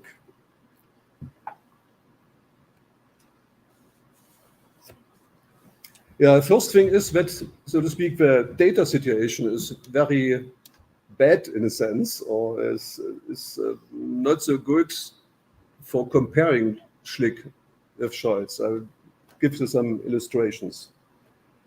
If you look in the Scholz Nachlass, there's a special list called Findlisten in German. At the university in Münster, there's also the estate by Scholz. We can find only one entry with respect to Schlick, and it's without importance, so to speak. It goes only with Grundriss seiner Diensträume in Vienna, in Wien. That's not so amazing. We find more if you look in the Inventarverzeichnis by Fabian from 2007 with respect to Moritz Schlick, but also not so much. And the main source to speak about the relation in personal respect, but also in philosophical respect, are a few letters written from Scholz to Schlick and from Schlick to Scholz. If you have the so-called Hauptdatei by Martin Lemke, he's, so to speak, the guy who is responsible at the University of Rostock for the Schlick estate, there we can find 30 writings, that means postcards and letters from Scholz to Schlick, and only 3 writings from Schlick to Scholz. To my mind, it's not known that there are some such letters in the estate by Scholz. The starting point was the first letter from April 14th, 1919, and the end of this exchange of letters was November 30th in 1931.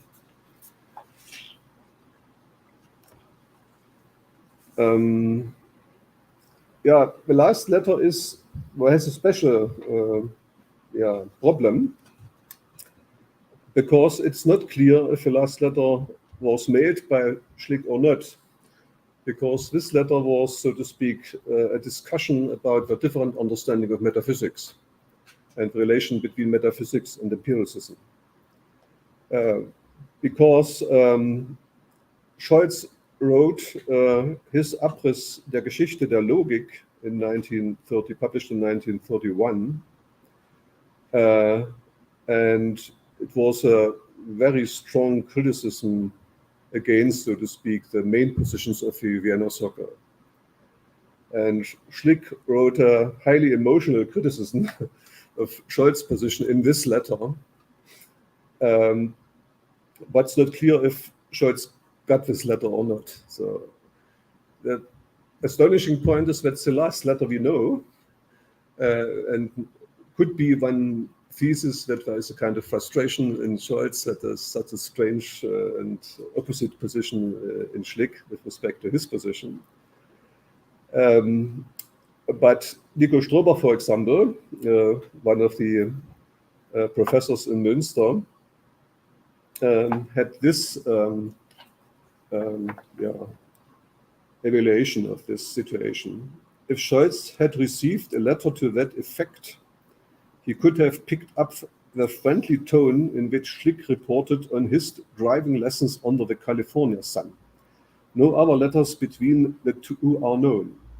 I did not find any indication in the sources considered here that Scholz developed a personal hatred for Schlick. So that's not clear, the situation, but we have this fact that we have no data after 1931. The only data we have are the following. You can find in Schlick's estate no information that Scholz was upset. On the contrary, apparently he continued to send his own works to Schlick. And you have now on this slide, you have a list you can find in Fabian's long list of 2007 4 entries, showing that Scholz sent 4 writings between 1932 and 1935 to Schlick. And what's also amazing is we can see that Scholz was aware about broadness of interests by Schlick, that these 4 writings are about Goethe, Philipp Frank, also in connection with the Vienna Circle, Charles Sanders Peirce, the founder of a special version of pragmatism in the United States, and Arndt Heiting, a famous logician of the 20th century. So you can see the interest, so to speak, goes from Goethe crossing Peirce to Heiting. The next problem is, a data problem is that we have no data in their writings. So the astonishing thing is that both thinkers are very close. During 1 year, they were together in Kiel. And Scholz was responsible to get Schlick to Kiel. Scholz was so impressed by Schlick's work, early famous work, General Theory of Knowledge, that he wrote his first letter from 1919 to him and was fighting for a professorship in Kiel for him. And so we had only 2 semesters together in Kiel. Then Schlick moved again to Vienna. But their connection was very close. And if you look through the letters by Scholz to Schlick, you can see that he also was writing about his personal situation, death of his wife, with sickness and so on. And he had also kind of love to Schlick, we could say. But the other thing is that there is, so to speak, no cross-referencing in their writings. So you can find no occurrences in Schlick's writing. So I give you only give you an impression of a list here. The MSGA or MSGA is the abbreviation for the Moritz Schlick Gesamtausgabe. The first section, the one section, is a republishing list or list of republished works by Schlick. The second thing is estate writings, and this is a continuation of this on the next slide.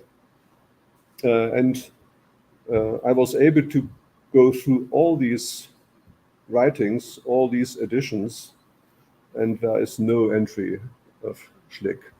The only entries you can find are in the introductions and commentaries. And if you look to the introductions and commentaries, you find only maybe quotations of this small number of letters. And usually they have some preferred letters and some preferred sections of letters, so connected with philosophy and logic and, so to speak, not to private things, but interesting things with respect to philosophy. Yeah, and from my point of view, it is not very likely that such references will be found in the writings that have not been checked.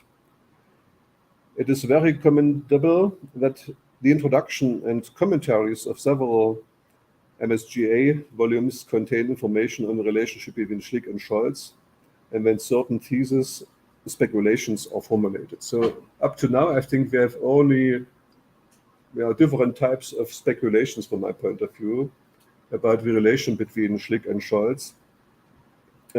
One, for example, is maybe that they took this move from the traditional to modern logic together in Kiel, but there are good reasons to say that this is too early in a sense, because Schlick started to study the Tractatus in 1924, and it was after Kiel. And so this is also a speculation, because we have no data for that. So there's room for speculation in a sense. The last part of his slide gives you only these data with respect to comments regarding the relation between Schlick and Scholz on the basis of an exchange of letters in the MSGA edition.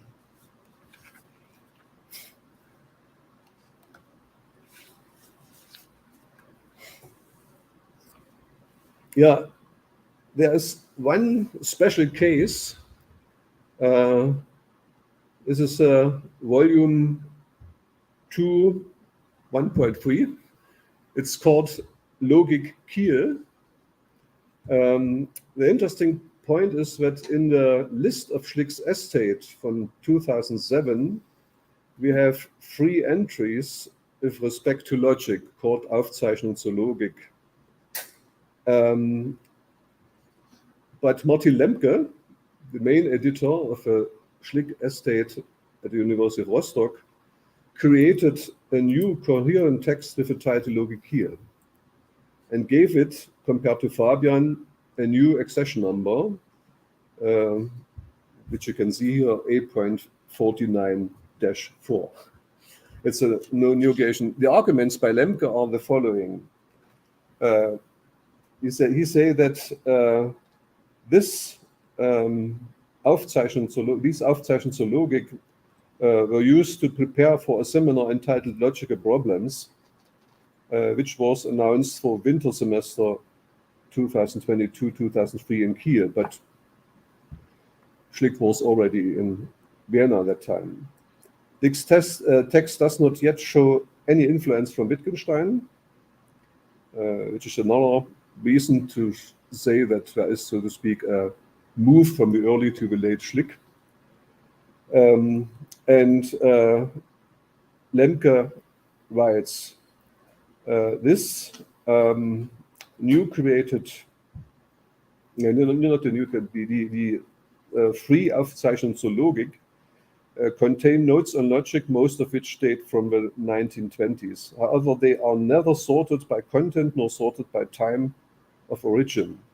Early pieces are there next to old ones, and those on syllogistic are next to pieces with truth value tables, etc. The present piece was found in these bundles.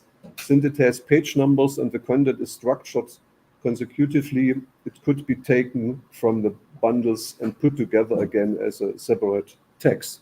So that means a kind of editor has a right, it's an interesting point, so to speak, to create, so to speak, a new composition of pieces from an estate. That means also that he thinks, and it's Martin Lemke's opinion, that is, so to speak, a crucial text showing a kind of more modern understanding of logic before Schlick really knows the Tractatus.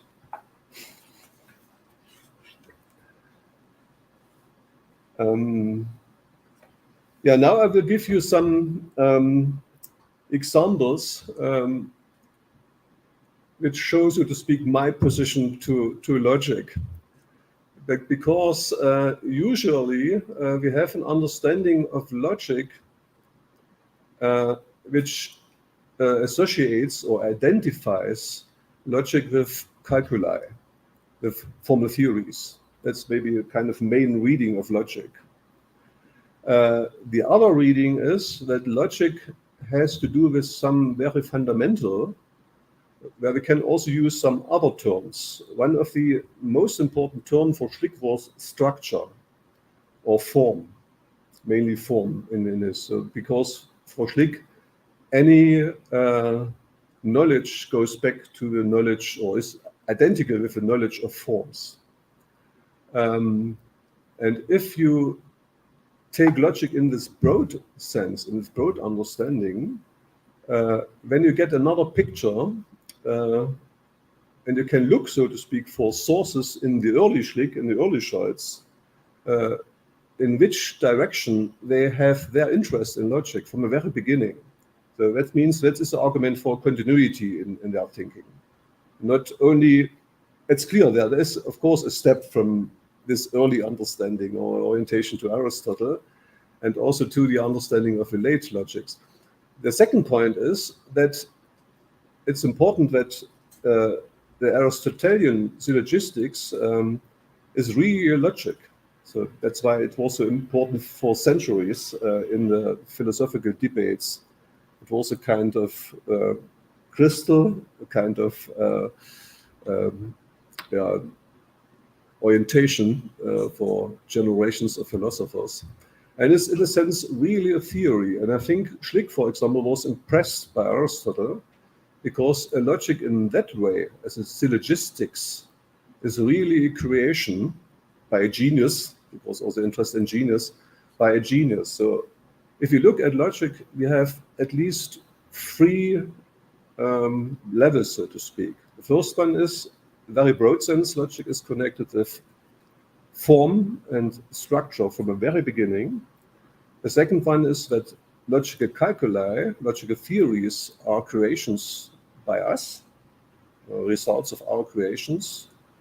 And the third one is that then we have a result logical theories. It means usually calculi or axiomatic system if you go to Hilbert-style logics. And if you look with respect to this understanding in a broad sense, we can find in Schlick and also in Scholz, in their early times, I think from my point of view, very interesting remarks. So, because we have no data of cross-reference between Schlick and Scholz to compare both thinkers with respect to their understanding to logic, we need, so to speak, their writings separately, and then we try to argue that we can have a special understanding of logic and in my language of analysis, and then we can try to compare both understandings through their lifetime with respect to logic, for example. The first example is from 1921. Schlick writes, "The philosophy of the future grows out of logic, also in her transition. But before we talk about it, stop at the sentence, logic is the root of philosophy. Logic, immense importance, core philosophical study, content, purpose, value, meaning, relation to philosophy. The deplorable anarchistic state of philosophy is well known, the only antidote, the shaping of logic." I give you the also the German quotations under the English versions. Another example is,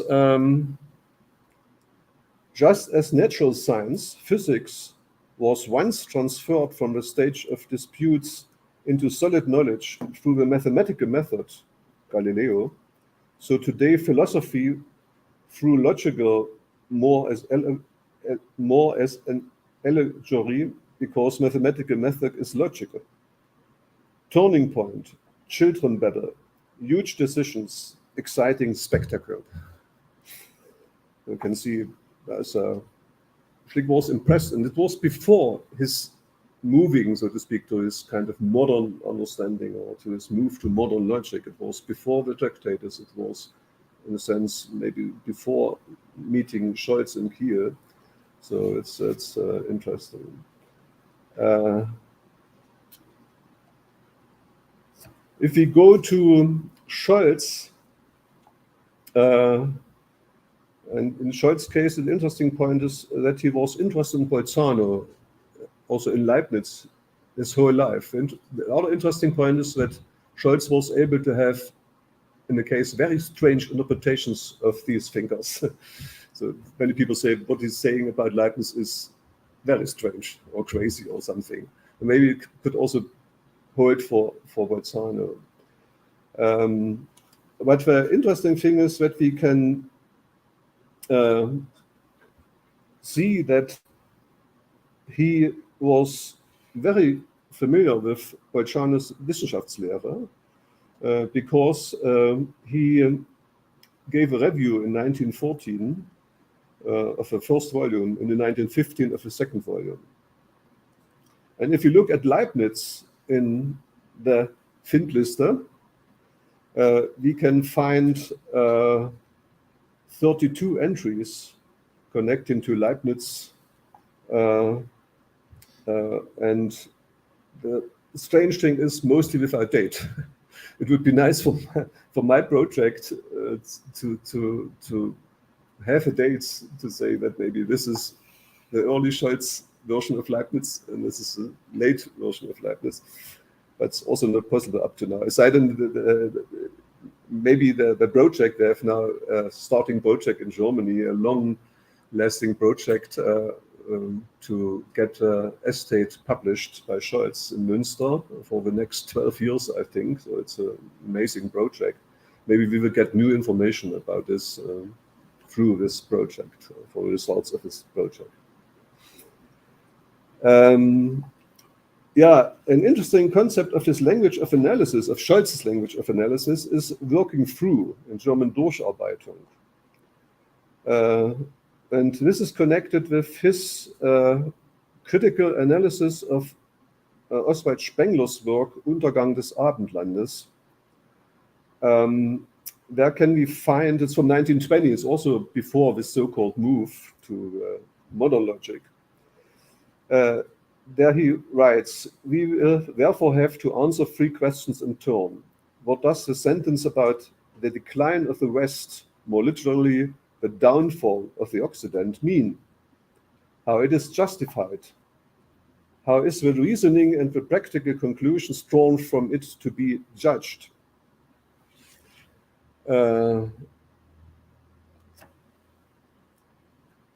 And he continues later on, it is well known that there are 2 kinds of philosophy of history.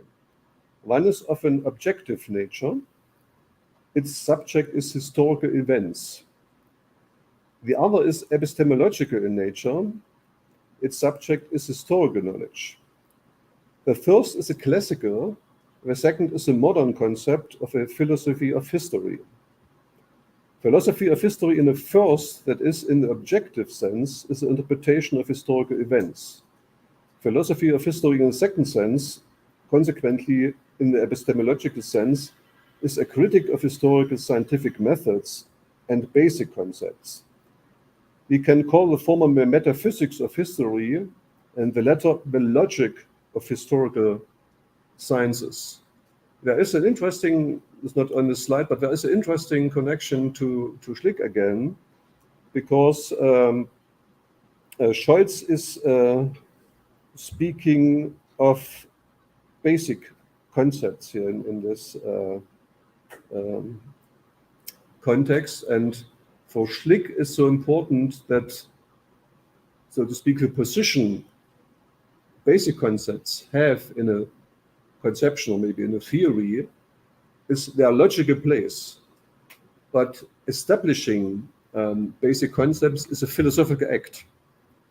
It means, so to speak, the creation of basic concepts.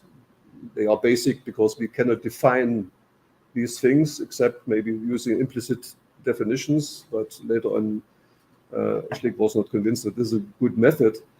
But the idea that if we need something like basic concepts, and this is connected with philosophical act, then we have mainly have a joint project between logic and philosophy already.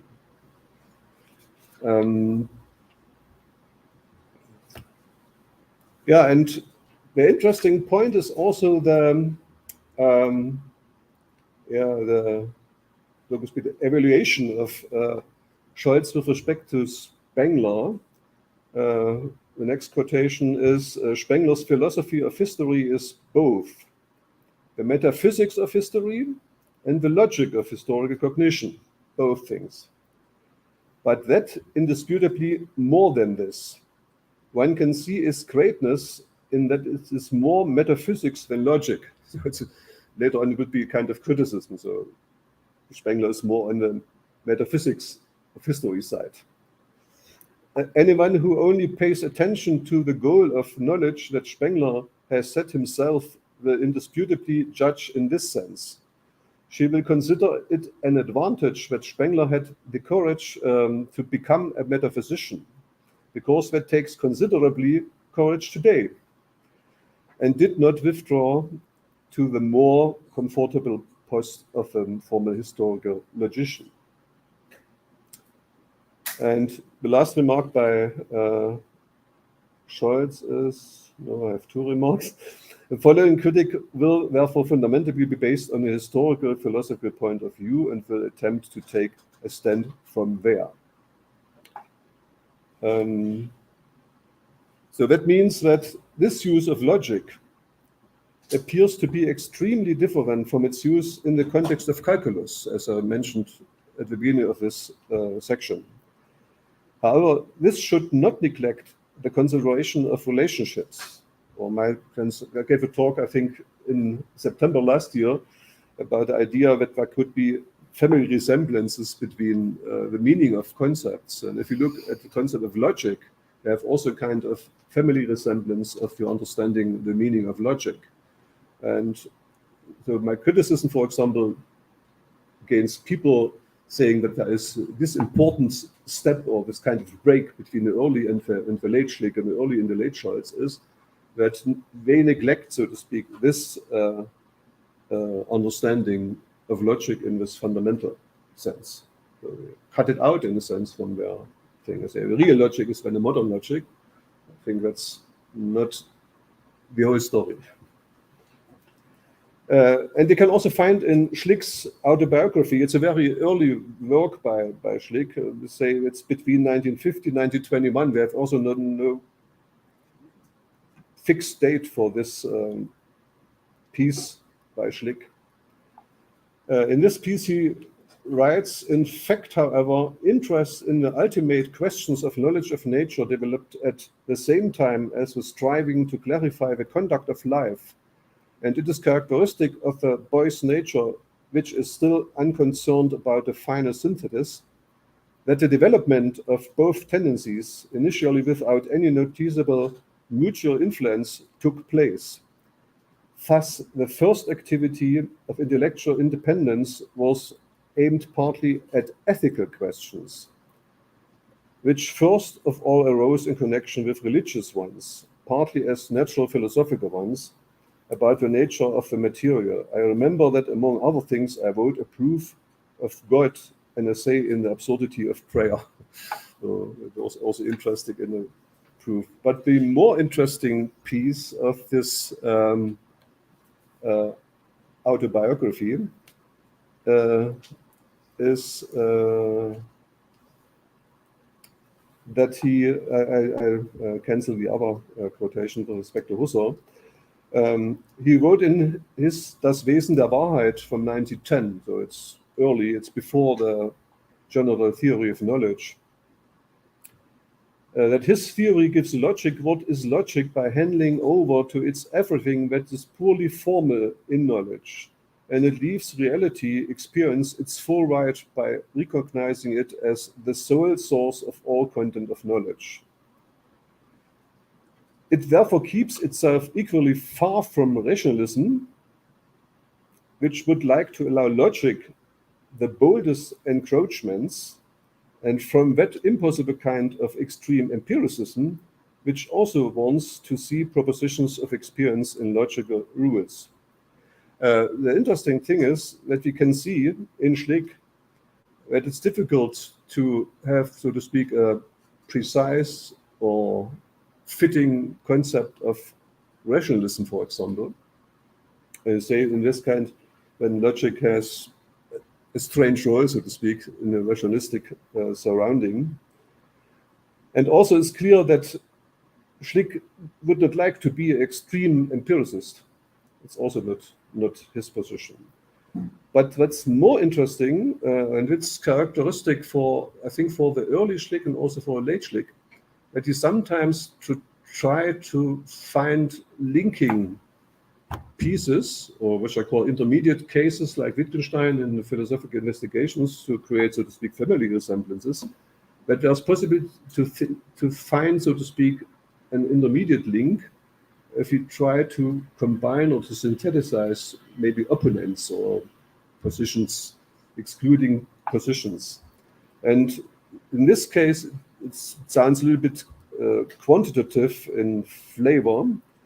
He says that is equally far from rationalism and from that impossible kind of extreme empiricism. So you get, in a sense, this kind of picture where logic is, so to speak, in the most important position between rationalism and this impossible kind of extreme empiricism or empirism. It means this understanding of logic, which is clearly combined with his position of empiricism, is, so to speak, this linking piece. So kind of finding this one. There's gave a talk, I think it was in 2020, about Schlick's Konstatierung. It's a late Schlick, not part of this text, is that the late Schlick tried also to answer, so to speak, the question, what is the fundament of knowledge, to create, so to speak, a strange kind of not stable fundament by his Konstatierungen. And again, the same program. The Konstatierung is something between empirical hypotheses and tautologies, the so-called analytical sentence in the tradition. So again, so we have also this kind of motivation which Schlick says about himself in his early Autobiography.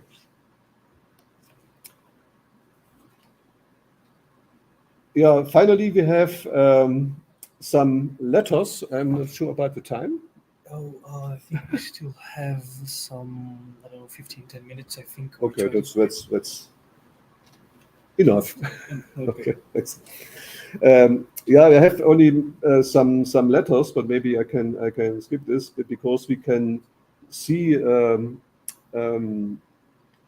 with respect to their teaching fields and to their interests, what they like to teach, that they have this interest, of course, in logic and ethics. And from my point of view, but it's not, I have no argumentation in this talk, Schlick and Scholz had a common background in ethics, so to speak, you could say. Yeah, let me come to possible research topics and their strategies. As I mentioned at the beginning, one problem is, and there's a huge kind of discussion about this, that there are only discontinuities or continuities or both things in the thinking of Scholz and Schlick. From my point of view, it's astonishing that one of the main discussions with respect to Schlick, mostly now, is that we have some proponents of a continuity thesis and at the same time of a discontinuity thesis. The problem is that, so to speak, the criteria can be very different. For example, in the case of Schlick, the role of Wittgenstein, the influence of Wittgenstein to Schlick, maybe also the influence of Russell and Whitehead to Scholz, for example. And from my point of view, it's a kind of overestimation of this influence if we put only the finger on the discontinuities. But of course, the other way around, that we have only continuity, is of course also not true. But the other point, as I told you, is that sometimes also we have to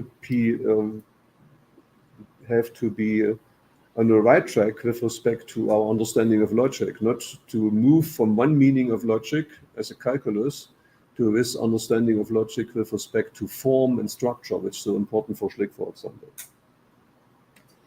So it's difficult, so to speak, to get a real good evaluation with respect to this so-called turning points, or with respect to continuities and discontinuities. And in the case of Schlick, we have a lot of discussion about this.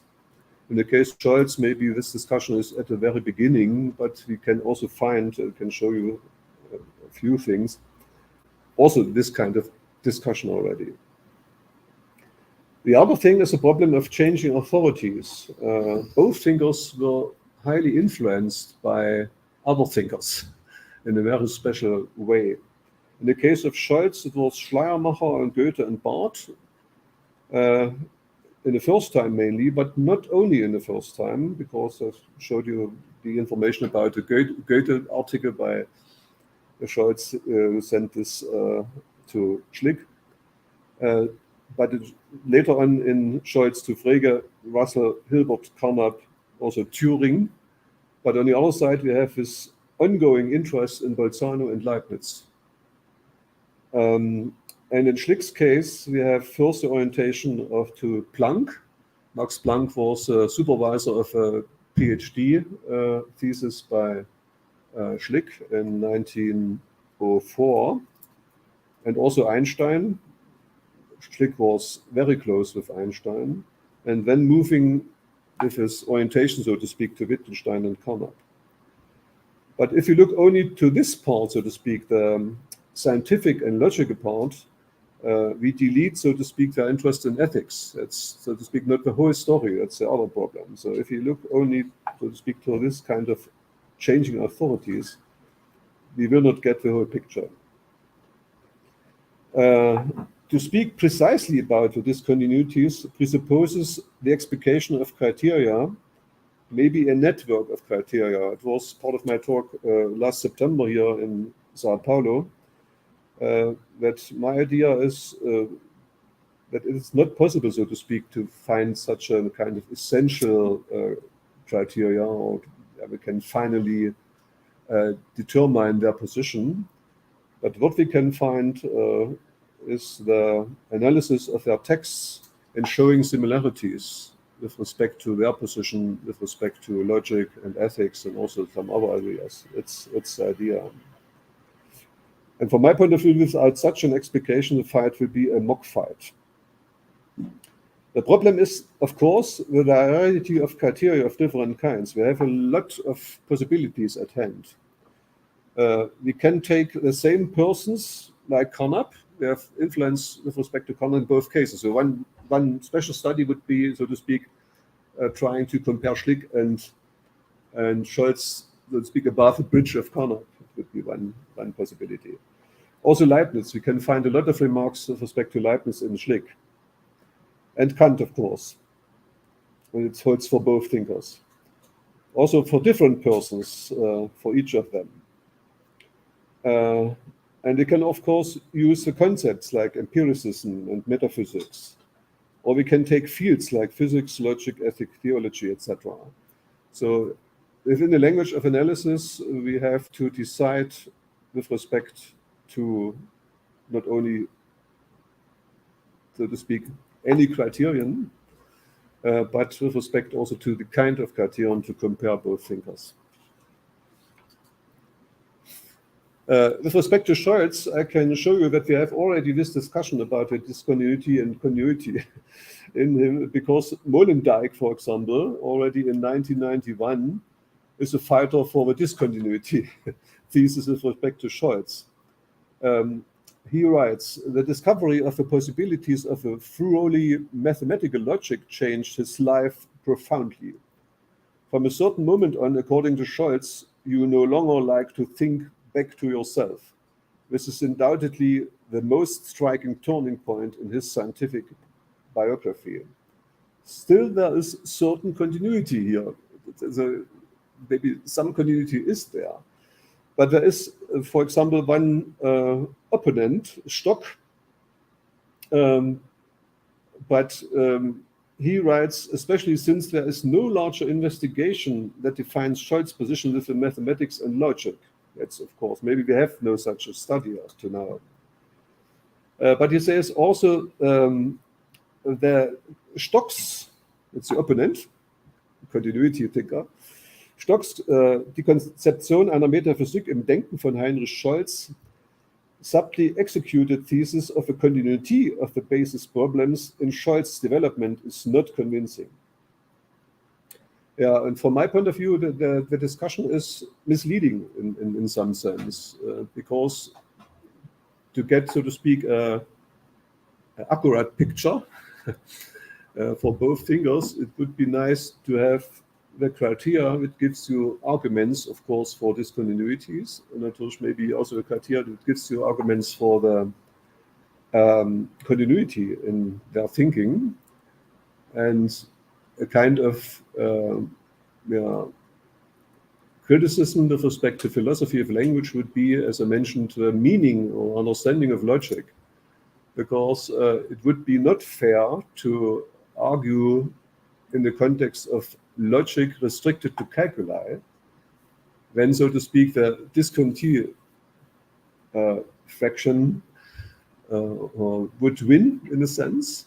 We can also look at logic in this broader to structure and form oriented sense. Then we get another picture, but the complete picture would be to have all these aspects in one common picture.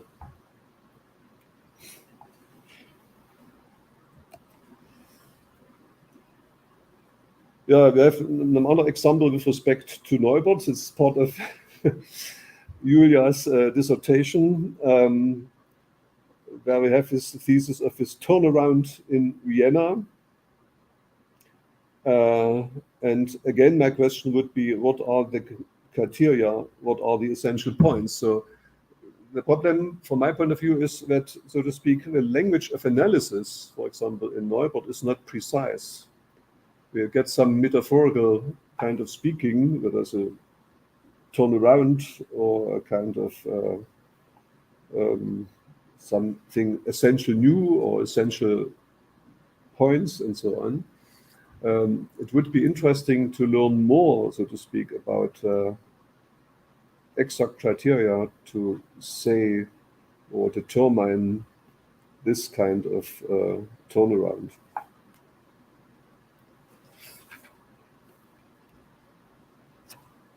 Yeah, not simply moving to logic, that's, so to speak, the discontinuity kind of speaking, but from my point of view, a transition from an orientation to the old, to an acceptance and use of a new logic would be my formulation for this in this short argumentation.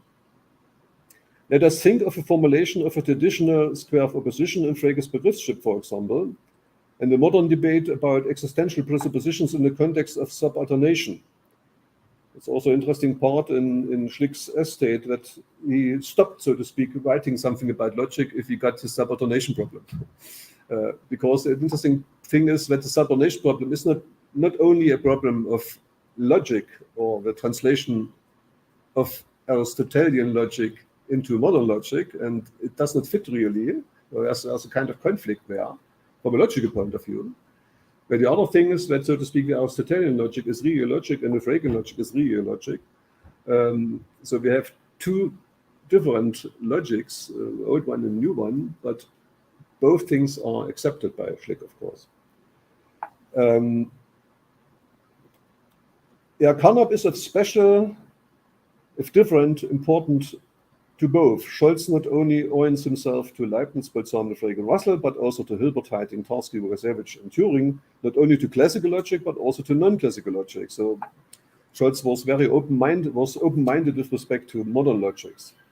A specific question is why Scholz almost always sees Frege through Hilbert's glasses. So it was astonishing. I wrote an article about, so to speak, Scholz's crazy picture of Frege. The interesting point is that Scholz was, in a sense, responsible for the Frege estate.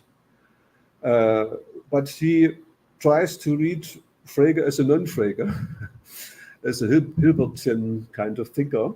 It's astonishing. So Scholz had no problems to, not only to use a language of analysis, but to create new persons, as you could say. Another specific question is why Schlick is so interested in Hilbert's method of implicit definitions in his general theory of knowledge and later moves away from it. My vision is to show the family resemblances, as a background is related Wittgenstein, of course, regarding logic and theology ethics for both thinkers in comparison. To achieve this, we need suitable, well-chosen criteria. Finally, we must consider the difference and at the same time related basic interests of Scholz and Schlick. My final remarks is only to show you that we have some nice surroundings, that the data situation, this problematic data situation, could become better in the near future, because we have still the unfinished Schlick edition project, and we have also this long-lasting edition project with respect to Scholz. And we have, of course, and that's also very interesting, we have a Tagebücher by Carnap, edited by Christian Damböck, a place to which Lukas Baccarat will go, but he is associated with Neurath. But the interesting thing is that you can find interesting remarks with respect to Carnap's Tagebücher, because we have a lot of remarks with respect to Scholz and Schlick, to both thinkers. So the situation is maybe a little bit better, but the main direction to compare thinkers is through their real positions with respect to logic, ethics, religion, culture, and, as I mentioned at the very beginning, to genius. Thank you.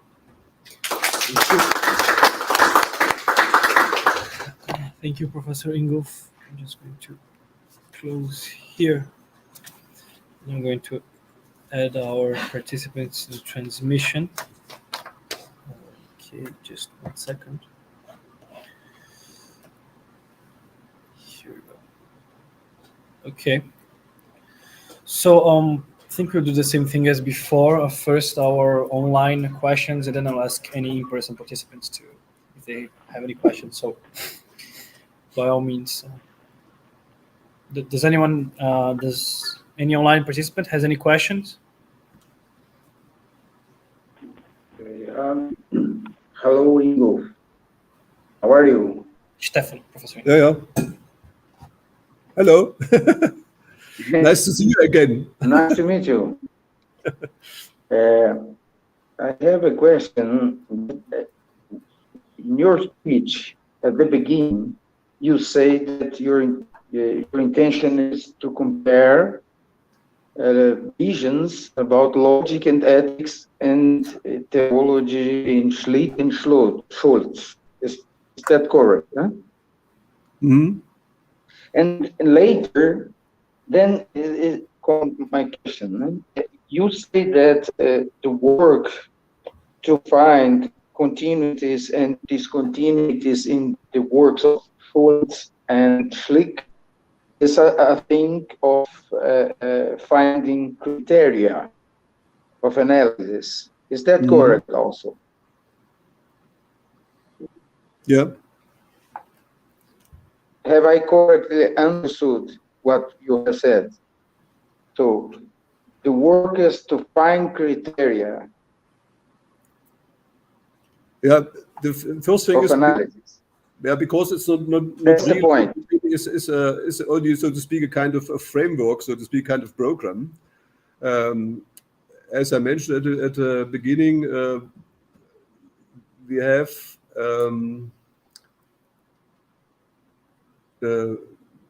to do, so to speak, several things. We have no results really. The first thing is, so to speak, this kind of studies with respect to Schlick itself and also to Scholz. The main message of my talk was only to say that in the language of analysis, I need criteria, or my demand would be to explicate criteria. For example, I had a discussion with Neubert. He's, so to speak, the guy with a discontinuity thesis with respect to Schlick. And he agreed in a sense, but that means that we get only, and his point is, so to speak, the influence by Wittgenstein mainly. And we get results, so to speak, in this respect. Maybe that's in a sense true, because there is an amazing influence Wittgenstein to Schlick. That's because my main question is, how would you, from a meta perspective, consider your work? What you make, if you is in the meta level, how would you consider your own work? So this work to finding criteria for. Could you repeat it, please? How could I? What was it? The connection is a bit from bad. a meta perspective, how would you consider your own work? What you make here? You didn't got, so Stefano, the connection is really bad. We didn't got your question. If you want to write it, we have a chat. My transmission is really very bad. Okay. I don't understand what you say. So, if you want to write your question in the chat, then we can look into it later. Does any other online speaker has any question? Yeah, I would like to pose a question. Lucas, Professor. So, can you hear me well, though? Yeah, we can hear you. Okay, great. So, I mean, if I got it correctly, you complain about the lack of criteria to evaluate continuities and discontinuities, both within their own work. So, like when you're complaining about, like when you question where's the criteria for Neubert thesis, you're complaining like you're actually requiring Neubert to show up to make it explicit his criteria for stating that Schlick has some kind of discontinuity within his own work. But you also require criteria to compare both of them at the same time and evaluate discontinuities and continuities among them. What I'd like to ask is, it wasn't really clear. You're talking about the relationship between ethics and logic. What is, like, do you have any kind of proposal, like criteria proposal to compare Scholz and Schlick, besides just in a very general sense comparing their positions to logic and ethics? Yeah, if I understand you right, the question is concerned, so to speak, with the final picture, so to speak. Yeah. That's right. Because it was not so real, maybe not so real part of my presentation. I mentioned only the family resemblance idea, so to speak. Okay. The problem is the method, the general method of this. The thing is, if you have a discussion about continuity and discontinuity, it seems to be that one side has, so to speak, the right opinion, and the other side has the wrong opinion. It means you try to get a kind of definite answer to this type of question, so to speak. From my point of view, and maybe I gave also in September, I gave this kind of analogy. If you look, for example, if you try to compare composers and music, or you look at so-called, sometimes also translated as theory of harmony. It's not really a theory, it's only comparing, so to speak, compositions. And you can compare, for example, composers of the same time, maybe with interaction, without interaction. You can also compare maybe Bach with Schoenberg. You can also compare people. There's no possible influence from Schoenberg to Bach, of course, and so on. And the idea is, so to speak, to take the patterns of their compositions. So in my case, it would be the works by Scholz and Schlick, and try to give you, so to speak, a manifold or a kind of multiplicity of examples with respect to the explication of the criteria. We can look, for example, to Carnap, we can look to this understanding of logic in a broad sense, for example. And when you go through, so to speak, the works of both thinkers, but the final result maybe is for the other guys discussing about discontinuities and continuities not convincing or maybe not interesting, because the final thing is, so to speak, a kind of picture which gives you a kind of overview, so to speak, with respect to the positions of Schlick and Scholz with respect to logic and philosophy and ethics and so on. And in a sense, that is a result then. So you try to learn, so to speak, more. And I think you can also learn a lot about, from this point of view, about philosophy and logic. Like you learn a lot if you read, for example, such a book comparing musical pieces by composers. If you say, okay, he has in this situation respect to, for example, the melody, he has done this and that one. With respect to harmony, there's another picture and so on. And finally, you get, so to speak, a kind of final picture, but you get no, so to speak, designated criterion, and you get no yes, no answer. So that's a kind of program in my mind. Okay, thank you.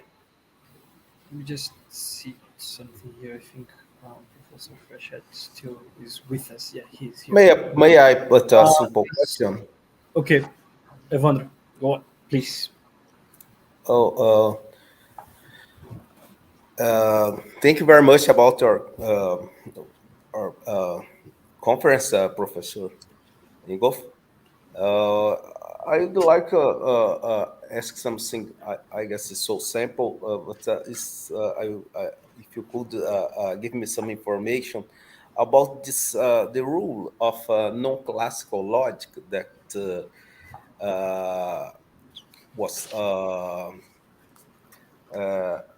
was described in your maybe last slide, that Schultz was interested in Hilbert and Turing. My question is about the concept of problem of decision. Which concept? The problem of decision. There are some important place in this idea of non-classical logic and ethic, or not? As I understand it, the question was with respect to non-classical logic, huh? That's right? Yes, no classical logic. Yes, in no classical logic, my question is if the entscheidung problem that was developed in discussion of Hilbert and Alan Turing. If this development of this discussion have some place in the Schultz ethic. Yeah, yeah, maybe if I understand you right, that the point is, so to speak, that Scholz has also another function. If you look at Scholz, so to speak, because he had also a lot of correspondence with many logicians of his time, mainly after Schlick's death, because he also tried to support it. For example, Polish logicians through the Second World War time and the Nazi his time and so on. And so he was familiar with a lot of non-classical things, and he was also familiar very early with Lukasiewicz, for example. The problem is in Schlick, or let's say that the difference is that Scholz really studied logic, so to speak, as an old student in Münster, and also physics and so on. So he was very familiar with that, and he tried also to get some formal results, but the acceptance of his real formal writings is not so high. In Schlick, there is no such development. So in a sense, with respect to non-classical logic, I have no information with respect to Schlick, because he's not really doing logic in this formal sense. So he has a very good understanding because of his PhD in physics, the mathematical background of theories of relativity, and maybe also in the sense of quantum mechanics. I'm not so sure about this, but there's no information with respect to types of logic, of modern logic, so to speak. That time, it was until 1936, so free-value logic started in 1920, of course, in 1930, and so on. That's clear now, but I have no information. Yeah. So does any of our online participants has any other questions? Okay, so is there any question from our in-person participants? Okay, Bruno. Yeah, he's gonna sit here.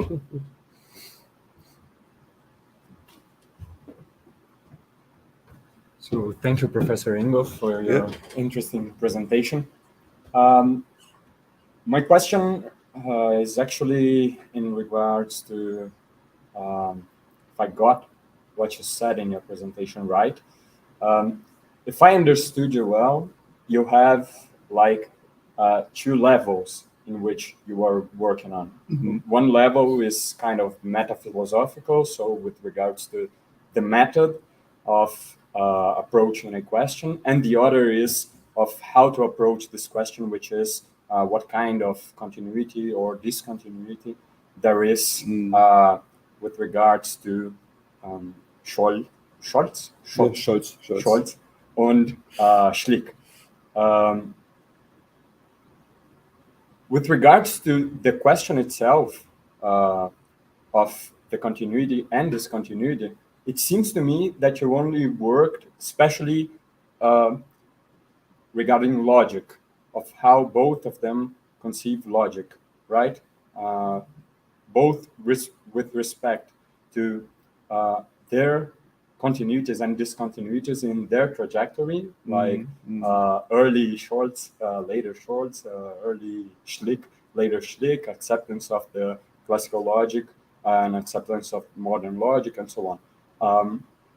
But what do you think are the other criterias, the other relevant criterias for comparing them with, in view of this method that you propose, that you will build like these blocks to get the whole perspective of this comparison? What do you think are the other great criterias to compare them? Mm-hmm. Yeah, thank you for this question. The problem is, I think I disagree Okay. in a sense with this fixing my arguments to logic, so to speak, because I try to say that in a sense for both thinkers in different ways, so to speak, logic and philosophy is not different areas in a sense. In Schlick, in Scholz, it goes in a very, many people, strange direction, because he was convinced later on, after Schlick's death, that we can do, so to speak, metaphysics with logic as a formal science in a sense. So there's also tradition in Germany, for example, to do, there's a continuation of that one, to identify, for example, philosophy with a special type of formal ontology. So it means bringing together a logical theory, the form of the theory, really with philosophy also, or it could be also kind of metaphysics, the result would be the right, the perfect metaphysics in a sense. In Schlick, the thing is, I mentioned the concept of basic concepts. So we have some fundamentals and theories, and from my point of view, I like it with respect to Schlick, that this act, so to speak, to fix, so to speak, a logical position, because to be basic in a sense is a logical position in a theory. It means we need axioms, you cannot define in a sense these concepts and so on. You need some kind of introduction, and it's a kind of creative act. So, and this act is, in any case, it's a kind of philosophical act for him. So, for example, creation of a theory of relativity by Einstein for Schlick is not only creating a physical theory, it is a philosophical decision, so to speak, a philosophical thing. So we have very different, so to speak, realizations of this kind of combination between philosophy and logic, because Scholz goes with formal direction, and Schlick has this other type of understanding, and the influence of a late Wittgenstein or middle Wittgenstein and the later Wittgenstein, also early Wittgenstein, the old Wittgenstein sense, for Schlick was so important. But also his argument in any case was that both things have to be in the same story and belong together. So I give you also this autobiography thing that logic is something between, so to speak, philosophical positions. That means if you read logic as something between a special kind of rationalism and empiricism, then it's clear that logic has, so to speak, an index saying logic in a philosophical sense. It's not could be a theory, a mathematical theory in between. It means I have an understanding of logic, and this understanding of logic is, so to speak, the position, you can say, the Schlick's, or in his sense, the right philosophical position to say that I need mathematics, or in physics, for example. He was convinced that the mathematical method is very important. But you need also, so to speak, the connection to observations, to hypothesis. So that means, but also that hypothesis has to be a logical form. You have to have a structure. So that's why I'm not so. Okay. The other point is interesting. So that the two-level remark, the first remark, because you are right. One is, so to speak, a general program to say, okay, we need something like a language of analysis. It's kind of very general remark. That's true.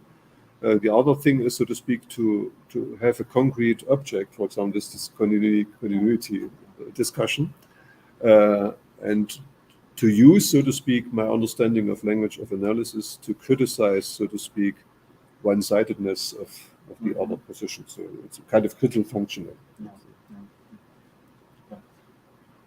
Thank you.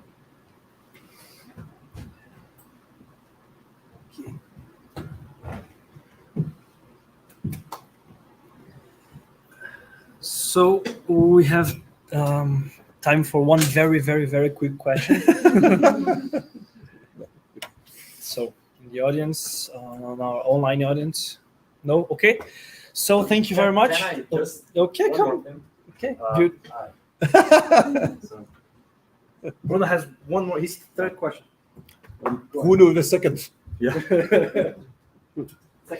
So when I have this, when I have applied many criteria to evaluate, for example, the continuities and discontinuities over Scholz and Schlick, how do I integrate them into this big picture? Yeah, that's a problem. For example, in the case, maybe that in this sense is not, maybe could be not convincing, because in the case of a music analogy, you get no final result. As if you read, for example, such a, so you can say, okay, it's not nice, but like there should be more. That if you get only, so to speak, the detailed analysis, and then you get, so to speak, a kind of a complex picture. Not to say now forget about the first part. No, you can put all these things in your picture, but you get no so to speak, final information. So it's connected with Wittgenstein's method. So Wittgenstein says in philosophy we can only give examples to show things, to get an overview, to get clarity. And if you understand Wittgenstein right, so in a sense, you are happy with this information. If you, for example, on the side of the continuity and discontinuity thinkers, it's not a good position because you get not this kind of definite answer for something.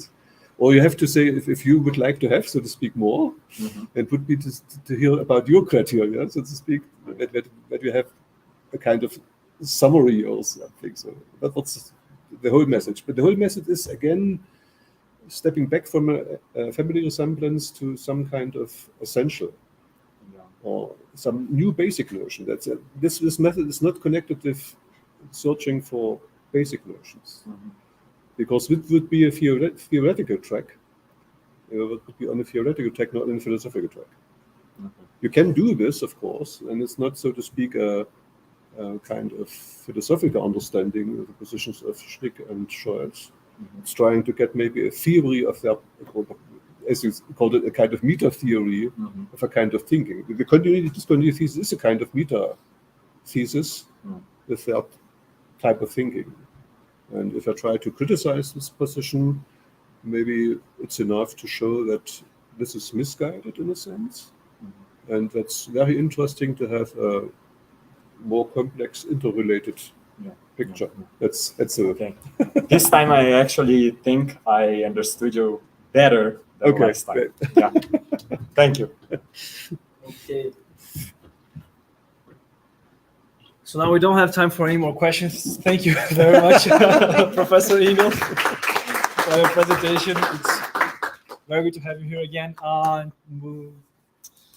Well, this will close the first day of the third research seminars on the origins of contemporary philosophy, and tomorrow we will have the second day of the research seminars on the origins of contemporary philosophy with talks by PhD students, including Lucas and Julia, who is here with us, and postdoc student Stefan, who is also here with us online. Thank you very much.